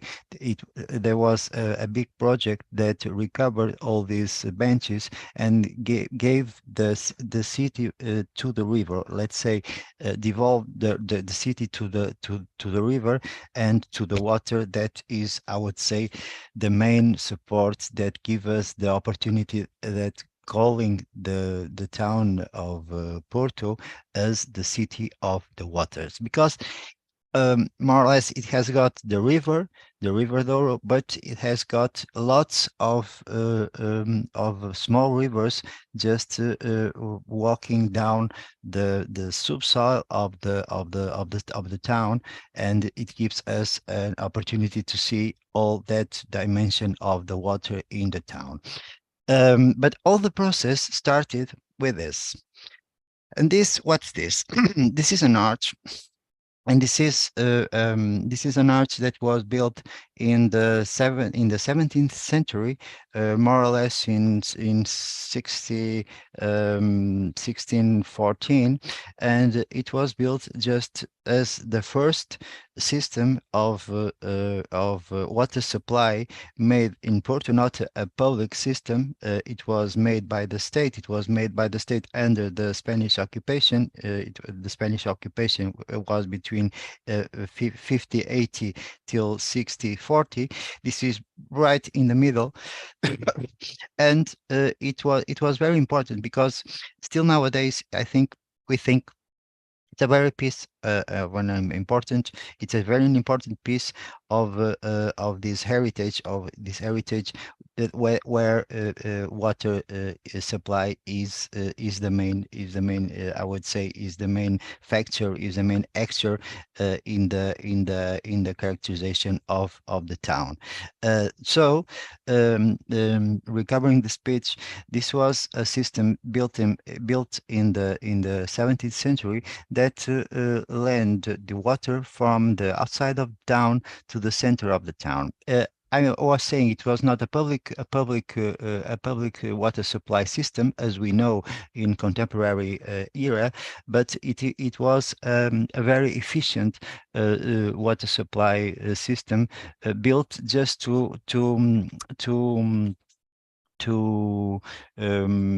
lend the water to the 15 monasteries or convent that existed in Porto in the 17th century. So it went through the fields since in a subterranean way, since the outside of the town to the center of the town. This is an arch that doesn't exist nowadays. This is a photograph of 1908 that was taken by some physicians that were making some thesis to the medical school here in Porto, and give us the idea that this was not all. It was not all a subterranean system. This had in certain times some structure, some architectural structures that showed us that was a relationship between the public space and the buildings and the water supply. It is a very peculiar photo because it shows some families that lived in the border side of the town, and they went to this arch just to pick up the water and I would say to supply their houses with the water, with this clean water. It was clean by this time, clean water that supplied the town. It was a subterranean system, as we see here in some photographs just also taken in 1908, that shows us that Porto has got a particular system of water supplies that doesn't go mainly in the outside, in the outside the subsoil. It goes under the ground. It's a 4.5 kilometer system of subterranean that we intend to now, with this platform, with the Porto Water City and more with the Porto Patrimonial Water Park, just to recover and give access to the public when it's ready to because there are some problems with the maintenance of these tunnels because of some sewage. I would say some sewage that goes to the water channels, and nowadays we are trying to recover this structure and give this structure back to the public. Just to show you another image, this is, I would say, a very particular image. This is in the east side of the town, and it's the only aqueduct that subsists that shows us the memory of the relationship between the people and the public space and the maintenance and the water supply. It was in this more or less in the subterranean and ground floor subterraneans water supply system, and in this that went in the outside of the field, on the field, there was also a system that put in togetherness some fountains in some particular and special I would say places, and they are a kind of nowadays they are archaeological memories of this old story that I would say began in the 17th century. So in the 17th century there was a movement that mainly made the water supply to the convents, to the monasteries underground, and more or less in the same time they were built this structure that went on the air, that went outside the ground floor, and gave this landscape that we could see even in the beginning of the 20th century. When did the system of water supply begin as a public system? I would say in the final years of the 19th century, more or less about 1877, there was a mayor of the municipality that promoted a kind of an agreement with a company that was already mentioned in this session, that was the Compagnie Générale des Eaux à l'étranger. And it was a very particular program that concerned the construction of all the system we see in this picture. It's a picture that was published in 1889 from the publication of the French company, that shows us the center in black, the center of the city of Porto, and then lots of I would say lines that were the supplies on the territory, on the boundaries of the city of Porto. So this was the idea that we got in the decade of 1880. So in 1881 it was signed with this company, with this French company, an agreement that concerned the construction of the network, the construction of the system, the construction of the buildings, all the installation.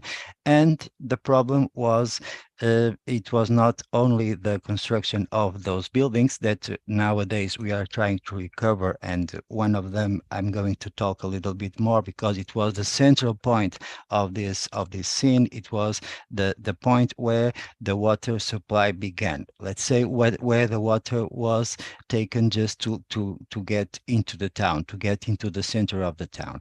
But the problem with this agreement was that the municipality didn't control I would say the selling of the water. So we can see this is a very complex work of urbanization of all this area. I would say an area that nowadays live a kind of 1.5 million people, not in the center of Porto, because the center of Porto is in center of Porto live a few I would say 200,000 people, but in all this area there's a kind of 1.5 million people that grew since the last years of the 19th century, based on this on these settlements of the water supply, and that promoted the urbanization of these fields, of these rural fields of the boundaries of the city of Porto. So the problem was the municipality didn't have the opportunity just to control the selling of the water. So there was a problem, because as we know, the water is a public benefit, is a public good, and if it's not controlled by a public dominion, that it's not controlled by a public companion, it is we think it's not possible to plan the town and plan the boundaries. So in 1881, since 1881 till 1886, it was built all the system that implied the water supply system under the ground, and a kind of I would say a system of installations of six big buildings that I'm going to show you with the image of the publication that was made in the 19th century, just in 1889, and make it's a kind of an abstract of the system that was built. It's a very important, I would say, not more. It's urban archaeology. I would say it's industrial archaeology. But by the time it was, I would say, the finest works that were made in Europe. As we've seen, Compagnie Générale des Eaux had lots of works spread out in Europe, mainly in southern and central Europe. And here in Porto, they experimented some kind of models, then they reproduced for instance, in the south of France. They are the same buildings that are reproduced, and we can now still see how they were built and see they are preserved in the south of France. But in Porto, we are trying to get an agreement with some other companies that make possible that all this all this structure or all this industrial structure it's possible to maintain, it's possible to promote, it's possible to transform into a landscape museum that implies not only the installations and the networks that were built in the city of Porto, but also in a big area just around the city of Porto. Now we are seeing this, we are seeing the kind of structure, and that is a very industrial architectural structure, and the system that was built between a place that was called Foz do Sousa. It was a river, it is a river, it is an effluent from the River Douro, I would say 10 kilometers away from the center of the town. And the water supply was made from that structure. This is a reservoir. This is one a reservoir just where I seeing one of the first of the 6 ones made here in the city of Porto. And then we can see the relationship between this architecture, between this kind of models that we can see around Europe, that are mainly made in the ground, built in brick, and I would say in the ceiling. The ceiling is made, I would say, in architecture of iron and steel and glass. This is I would say the common the common drawing of all this structure, that is mainly a big reservoir with an electrical engine structure here made in the bottom of this page. Then we'll see the real, I would say, the first one where all this began. These are drawings just published by as I said, by the French company in 1889 in a international publication that shows us all the mechanism and all the system of this important site here nearby Porto. It's a central, it's an elevation central, it's an electrical center, and nowadays only the walls and some kind of these channels, some of these channels just subsist, just to show us the memory of this space in the final years of the 19th century. We are trying to, as I said, with other entities, just to make a plan and to launch a contest just to rebuild these ambiances and try to give again to the public the visual, I would say, the visual image of these kind of constructions. So going on after this. This is a section. These are sections of this building, and it's very curious that we can see that is underground, the floor, the floor, and all this complex structure where the water passes and make in function all the structure, and gives us the idea that this water goes into moved by electric engines, move into another by a tunnel. I would say that this is the tunnel, as you see in my mouth, that goes through to the mountain, and by gravitical system, by that goes through a mountain that is here represented in the I would say in the upper side of this image, that all shows us the importance of this structural engineer complex system that implied a construction of a tunnel that where in a gravitical system the water went down to the center of Oporto. And then we'll see the city and the relationship of these structures with the center of the city. And one thing that is very particular, that the water came out from the east side of the town, just went by gravitational system to the upper side of the town, and then in the upper side of the town with some reservoirs, two reservoirs that were built in the upper side of the town, the water went to the center of the town.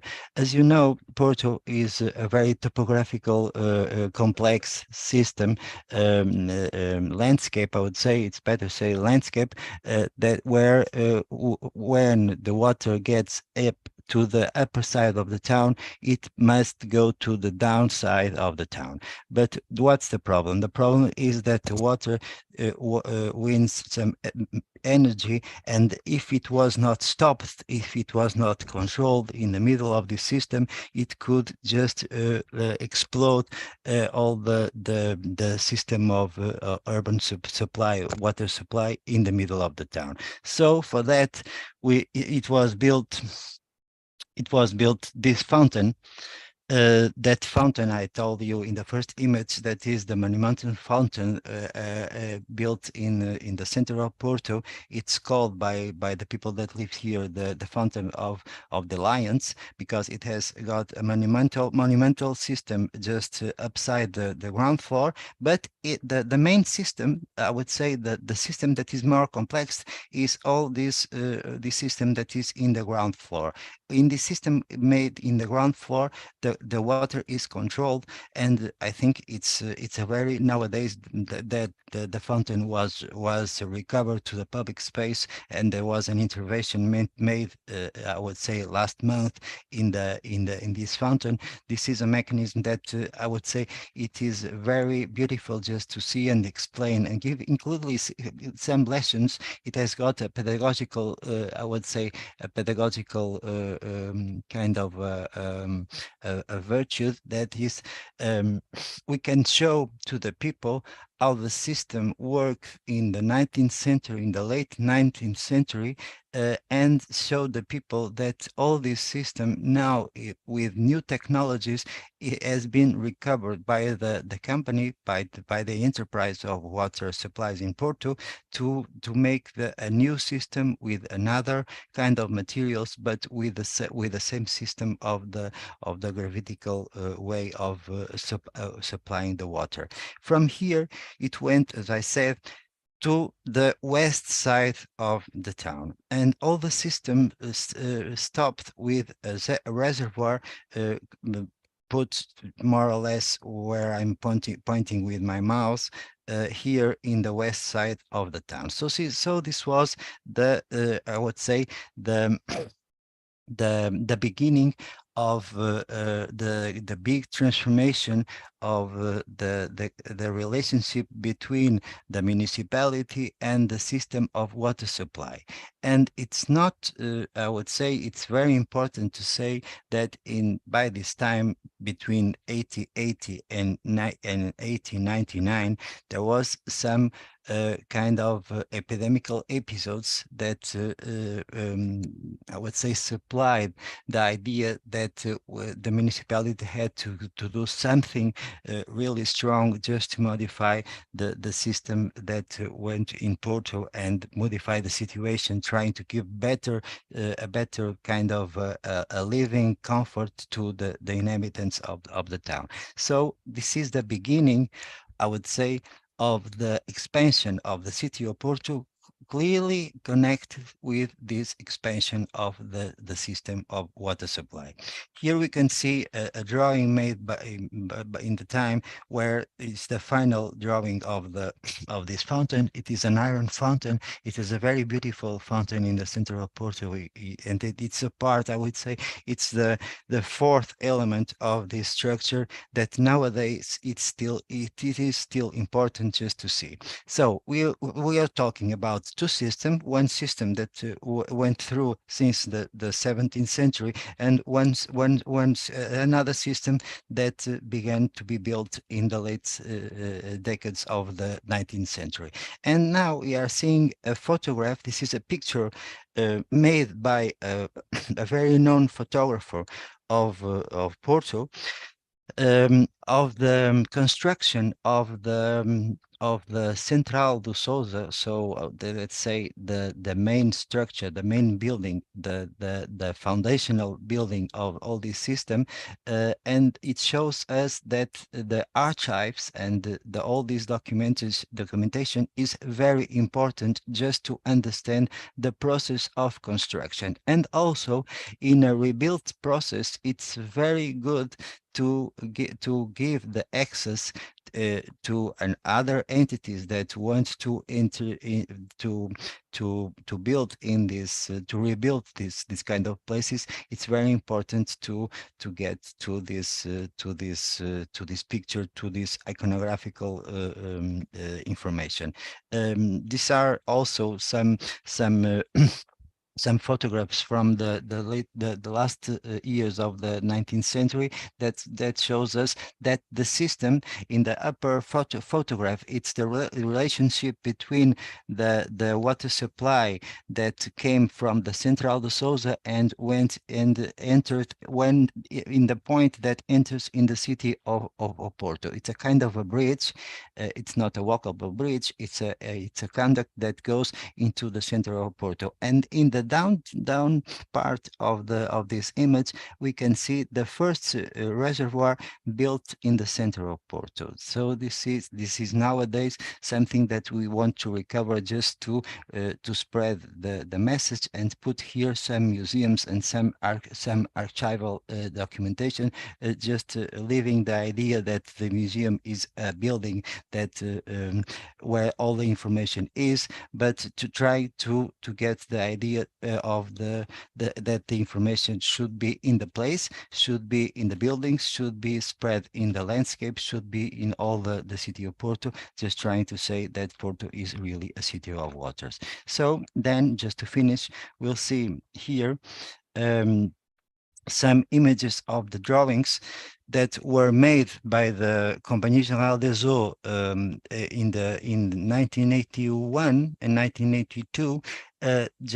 They were made in France, but they were finished here in Porto. So they have a kind of I would say an office in the center of Porto, and they had some workers that made all this possible. Let's say it's very difficult to make a plan. It's very difficult to make a building in the when we are outside the town where we are building this object. So they discovered that it was preferable just to have people working here in Porto and making the drawings in the site. So this is they are very beautiful drawings, very large drawings made with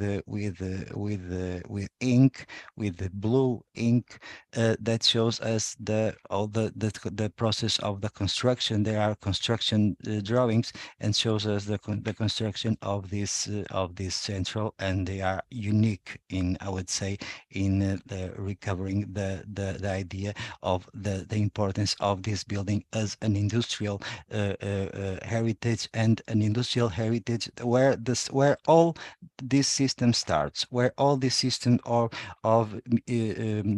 landscape museum starts. So we have to recover this building, just to give the idea, the complete idea, how it works, how the system works in Porto, how the system works in the region, and to show us this idea that of a landscape of museum landscape of this boundary. So these are some drawings that are in the process of some landscape that were bought by the municipality. They are originals. They are preserved now. We are trying to make a complex kind of restore action of this all these drawings. And I would say this is the final drawing that shows us the system, the beginning of the system, the relationship between the building and the landscape. It's a landscape, a very beautiful landscape, as you see in, I would say, in these photos. I have here, just to finish the presentation, not here, sorry, but yes. These were the rest of the kind of the reservoirs that were built here in Porto, and the final images I want you to show. I want to show you is the relationship between all this system of I would say of water supply in the city of Porto, and gives the idea of, in this blue line, of the idea of the connection between a landscape that is outside in the border and the center. So this is all the history that we can count in 20 minutes of the beginning of the water supply, and the importance of the maintenance of this archaeological and industrial system that is also in these buildings that were built in the 19th century, but also, I would say, in some working in progress that were made in the 1930, 1940, 1950. This is a kind of renovation of the city, just made with the, I would say, with the water supply system. All the streets were intervened between 1930 and 1960, and the landscape was completely renewed with this intervention. Just to end this, I would say this is the nowadays the view of the west side of the city of Porto, and it gives us the idea still now of the relationship between this structure, these industrial structures we have here in the town, we have here in the region, and the landscape, and the free landscape that is, I would say, the main image of a region so particularly so peculiar like the city of Porto. And just to finish, I'll interrupt my sharing and show you just the platform. I would say with this is the platform we are trying to build here. It is the Porto Water City, and here we have, I would say, the map, the map of this landscape, just with this with this structure just signalized and pointed in the field. So this is not, just to finish, this is not a museum, this is not an informational unit that is only supported in a building. It is a landscape museum that tries to give the opportunity to the people that visits our town just to see in place the objects, the relationship between the objects and the digital access and the objects of the archive. And then in the same buildings, we have to put some information just to give the opportunity to the persons just to make their tours in the town, and get the conscience that this is really the city of waters. This is a city where the heritage is very important, and it is since the 17th century a city where the water is a very important factor of growing and urbanization. So thank you very much, and I'll finish my presentation.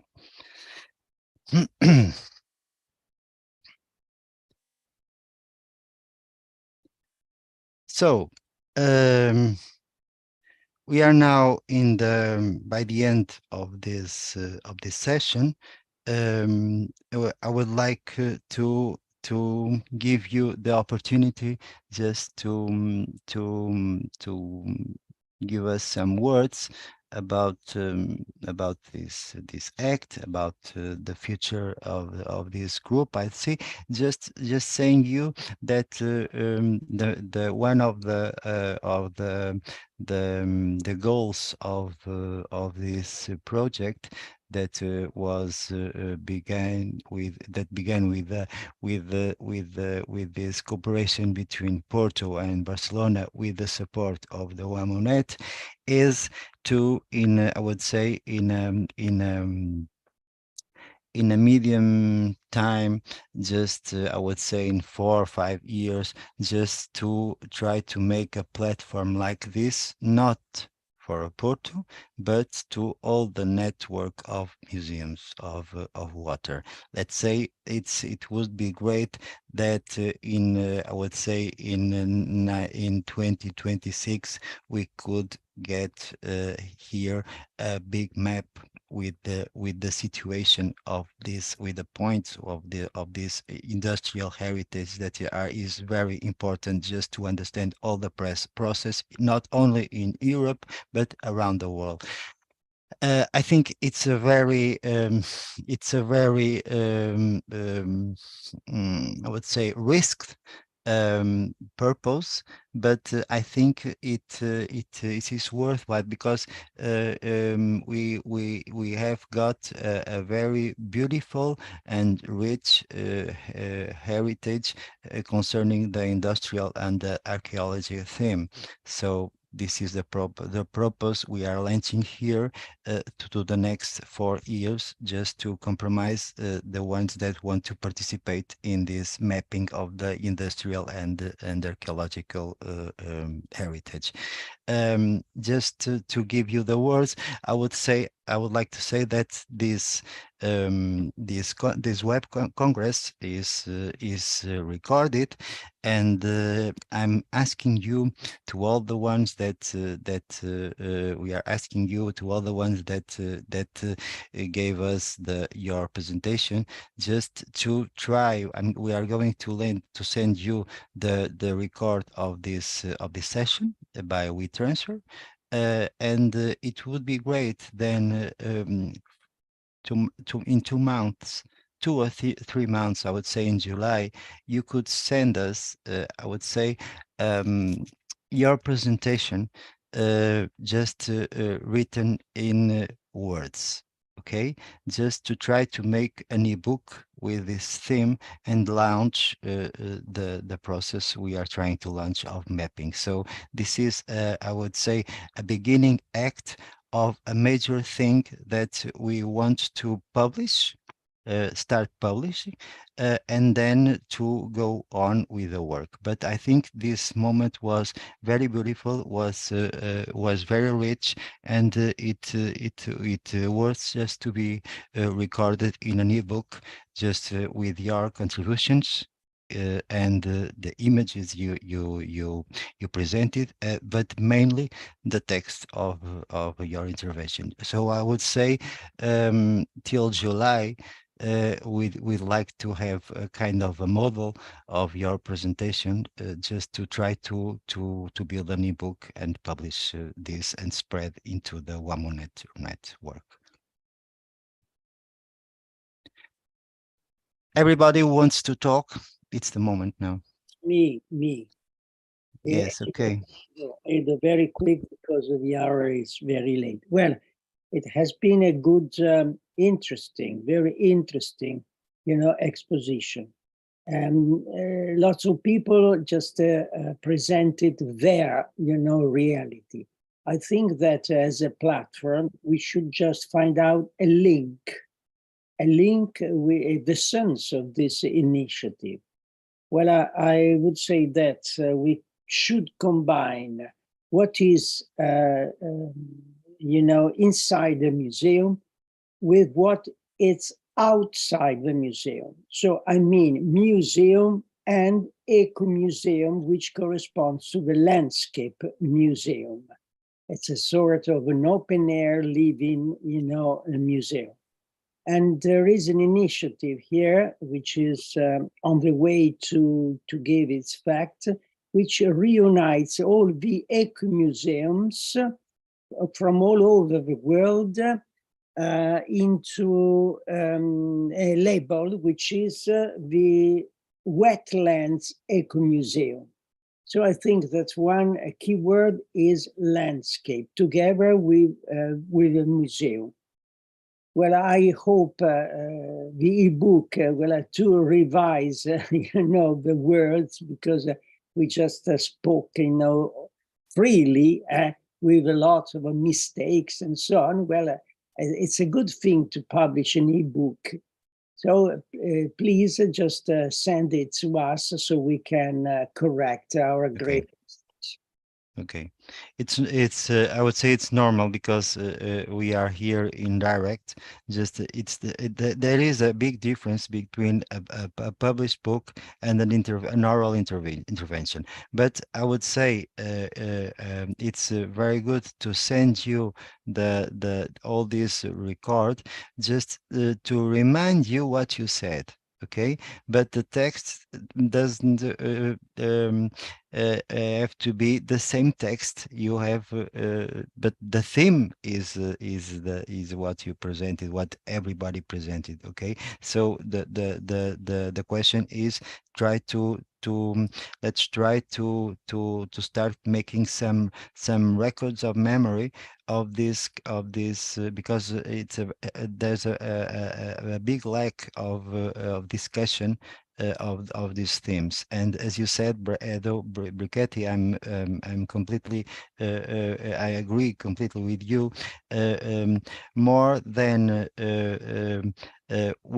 let's say it in another way, starting watching to our own reality, but not forgetting the reality of the others and the reality of the landscape and the reality outside the museums. So the question of the eco museums or the landscape museums, as I talk in my intervention, are very important, just to give the impression that this is not a thing that remains only in the four walls of a museum. It's more than that. So let's say the question is, the landscape is very important here, and the relationship between the landscape, the archive information, and the museum information are very important, just to spread the message. Okay, thank you very much, Edu. Another one.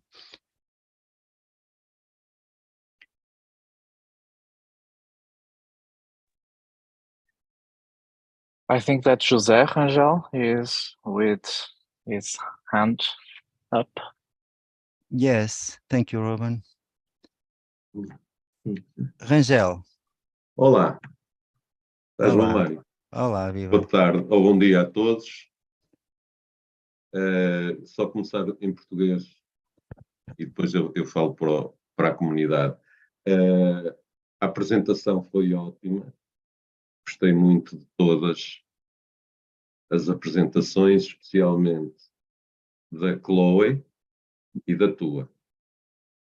E então, I am going to ask for an information from Veolia to David Rovina, because I'm connected to the project that Mário Mesquita was talking about, of rehabilitation of Antiga Central do Sousa, made by General des Arts pour l'Étranger, and it has something more than walls, and we are beginning the implementation of the project of architecture and specialities. So we know that in the end of the 19th century, General des Arts built some centrals like this in Europe. And I would ask Rovina if he can tell me, eventually, not now, in another time, which are the installations similar to this one at Fort Sousa. Okay. Thank you. Thank you very much, Jose, Jose Rangel. And I'll give the word to my colleague and companion on this adventure, David Rovira, because it belongs to the his museum belongs to the, as you say, as Rangel said, to a bigger structure that is Veolia, and the Veolia is as you said the ancient Compagnie Générale des Eaux.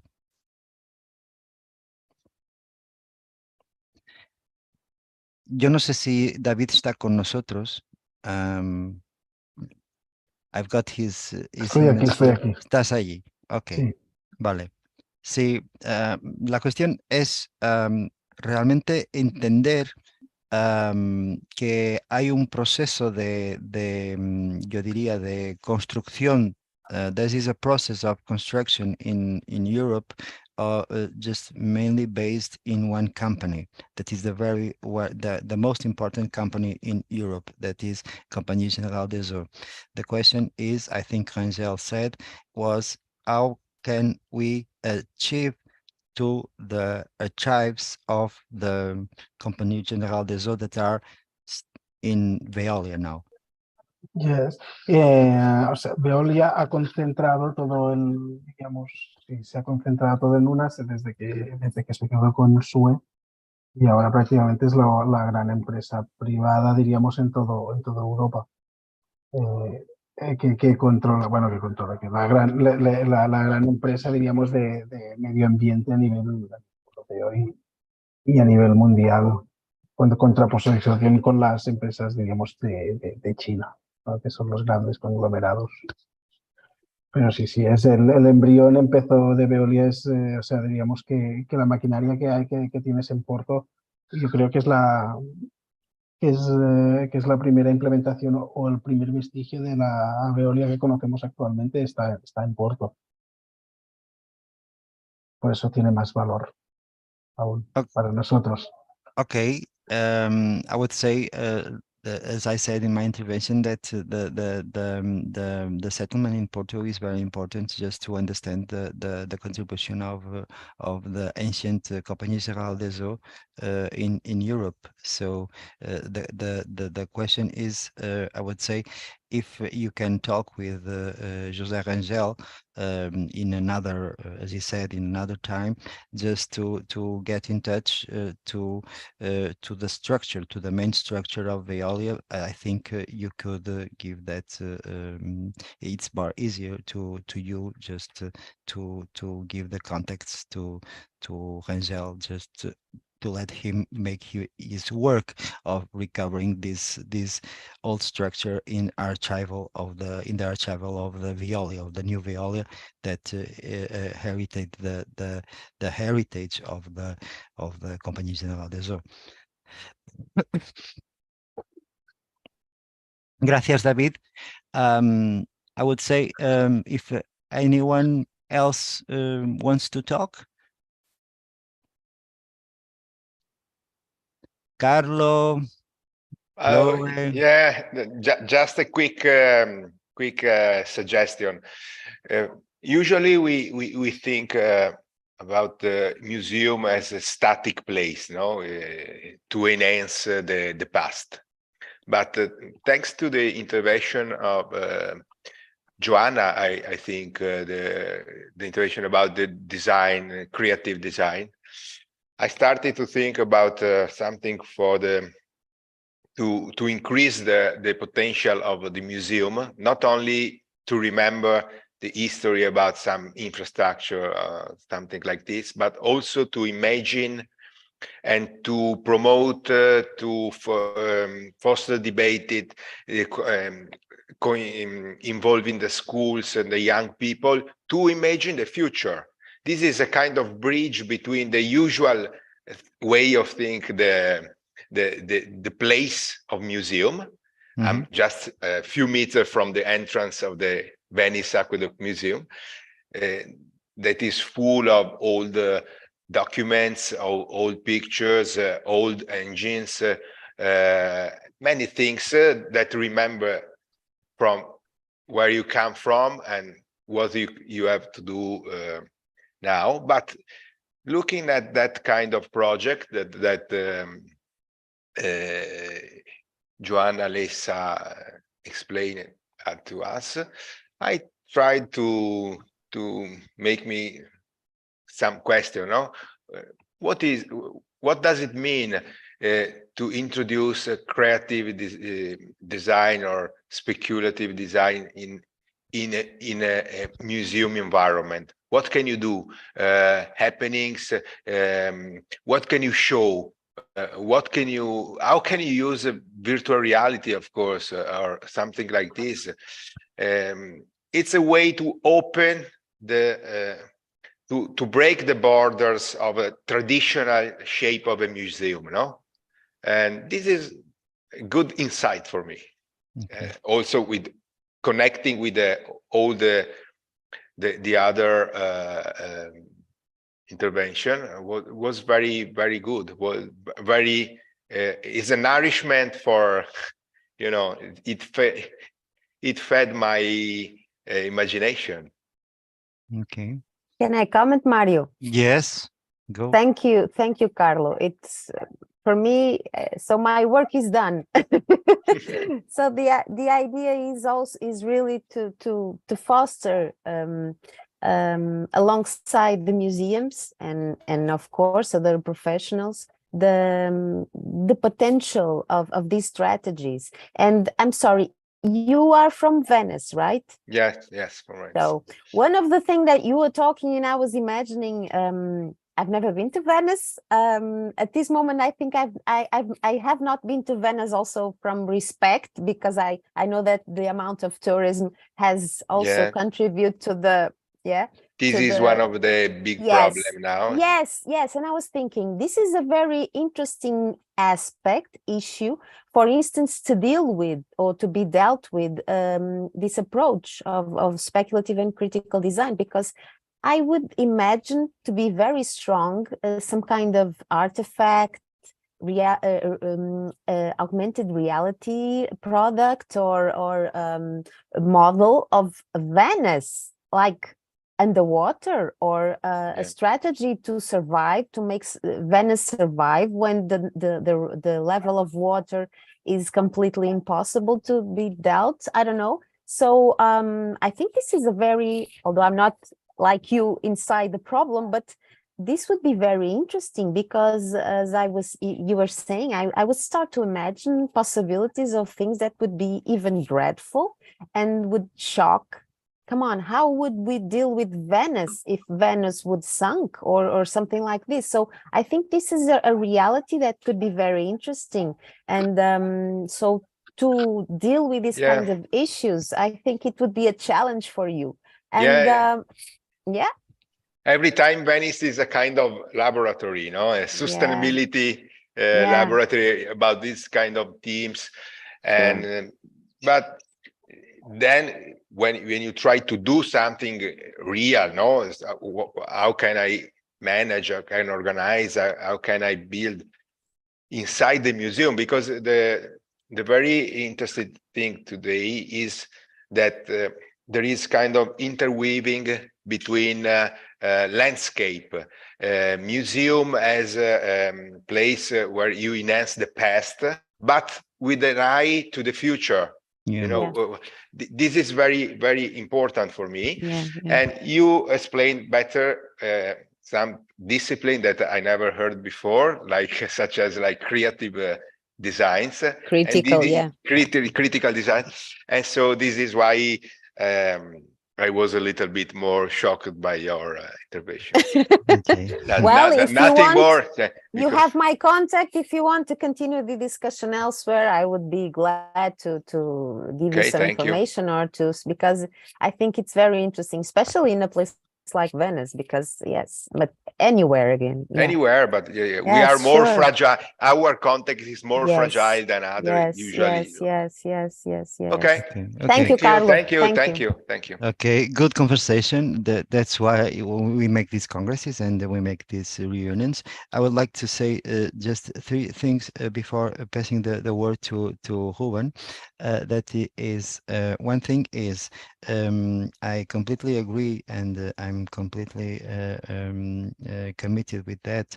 That the question is the future, but looking at the future, considering the past. Okay, let's say let's not go into the future, not considering the past as a way to try to project the future.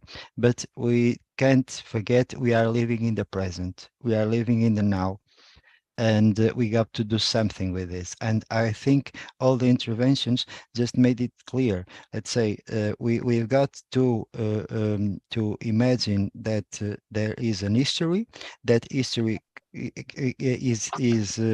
is perfectly in conditions to be spread into a bigger audience, just to reach the newest generation, just to improve the ways to helping them change the future. And I think the better way is to know the history. So it's very important to know, to comprehend the process of structuration of this on this theme of the water cycle and the water heritage on industrial and archaeology, because archaeology is our ADN, I would say DNA. We have to work with our DNA just to prepare the future. The other thing is I think we've got to start creating some platforms that explore the digital and the design. The communication is very important here. The communication of these works is very important here, and we have to create some digital platforms just to spread all the information we've got in our museums, in our platform, in our landscape museums, and the history that is built in all these museums. The third thing is, just to finish, it's very important to work on the I would say oral history. We still have the lucky to have some persons that works in the building of these systems in the 20th century. So we've got to interview them and try to get their testimonies to enrich and to enlarge our heritage in the first person. So that's very important. Finishing, we've got here three things.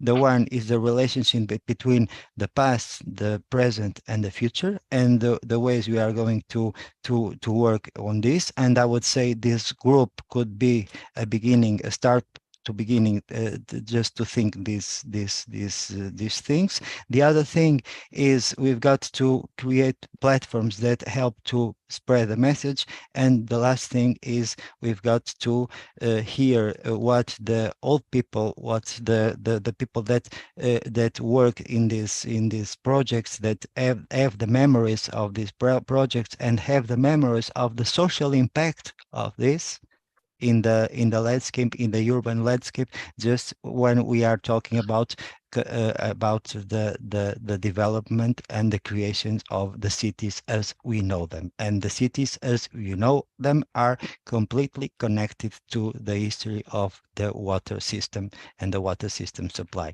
because they are a kind of a register of urbanization and urban civilization, and we can't live without the water. So I'll pass the word and the floor to Ruben.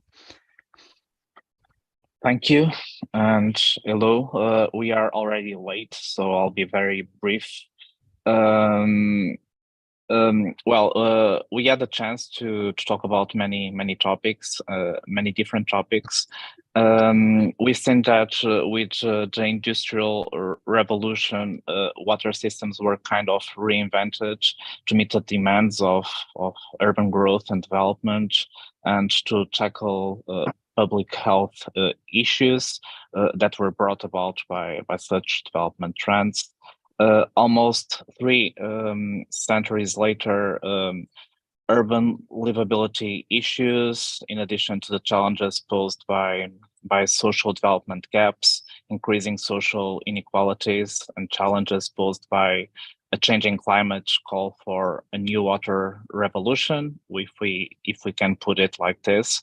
The challenges that we face today, at least in the global north, are quite different than those of the industrial revolution, and of course different problems, they call for different solutions.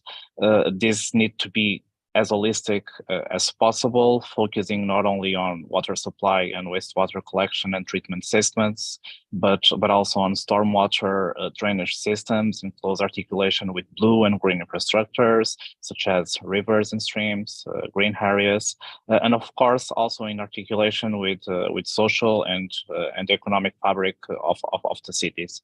So the question is how history and how the study of water heritage can provide us on how to tackle these global challenges that we face today, some of which are related to social inclusion, others to water scarcity and severe droughts, heat waves, and flooding episodes, just to name a few.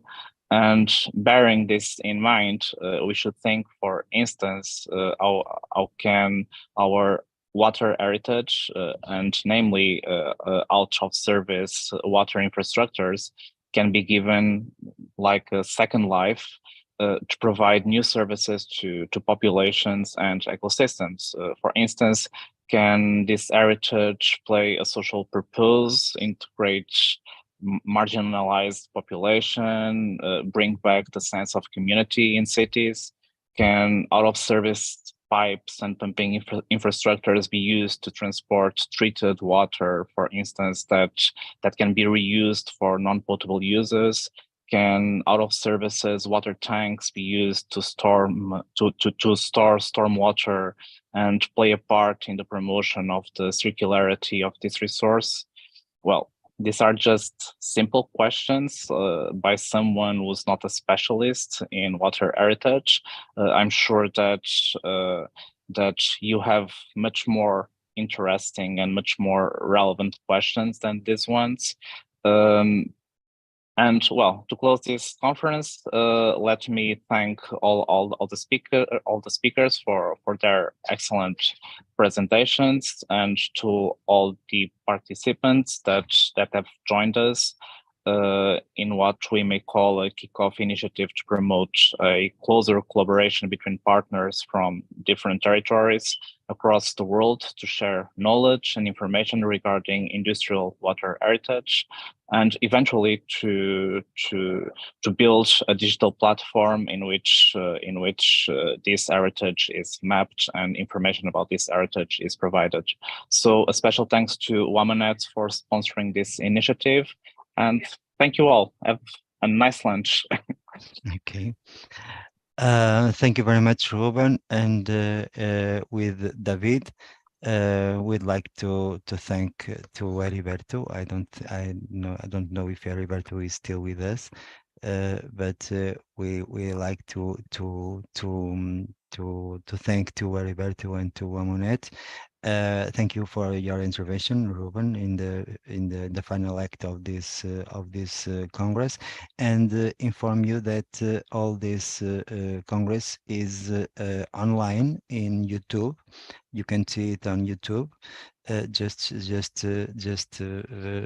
looking for the name of this web congress, and say that the question of working on this platform that I said, Ruben said, said and more people said here are a real challenge to us, just to be spread and to be put on the development of our collaboration with the WAMUNET. I would think it would be a great challenge for the further years, and if we can get in 4 or 5 years a world map of this situation, will be with more information, and it would be great just like said Joanna, just to get the information to the communication to another generations and to start building the future. And finally say that the challenge we made you just to the participants on this web congress and the intervenants on this one web congress, just to send us their intervention by written, in a written paper. I would say not a large paper, but a paper that concerned the 20 minutes that everybody had here to talk, with some photos and some image, would be great, just to start this process and give the world the notion that this discussion exists and it can be published. So thank you very much to all. We are just like said Ruben, a little bit too late, but it's never too late just to talk about these things. Okay, thank you very much, everybody. Thank you. Bye-bye. Bye. Have a good Bye. lunch. Have a good Okay. lunch. Bye-bye. Bye. See Bye. you. Bye.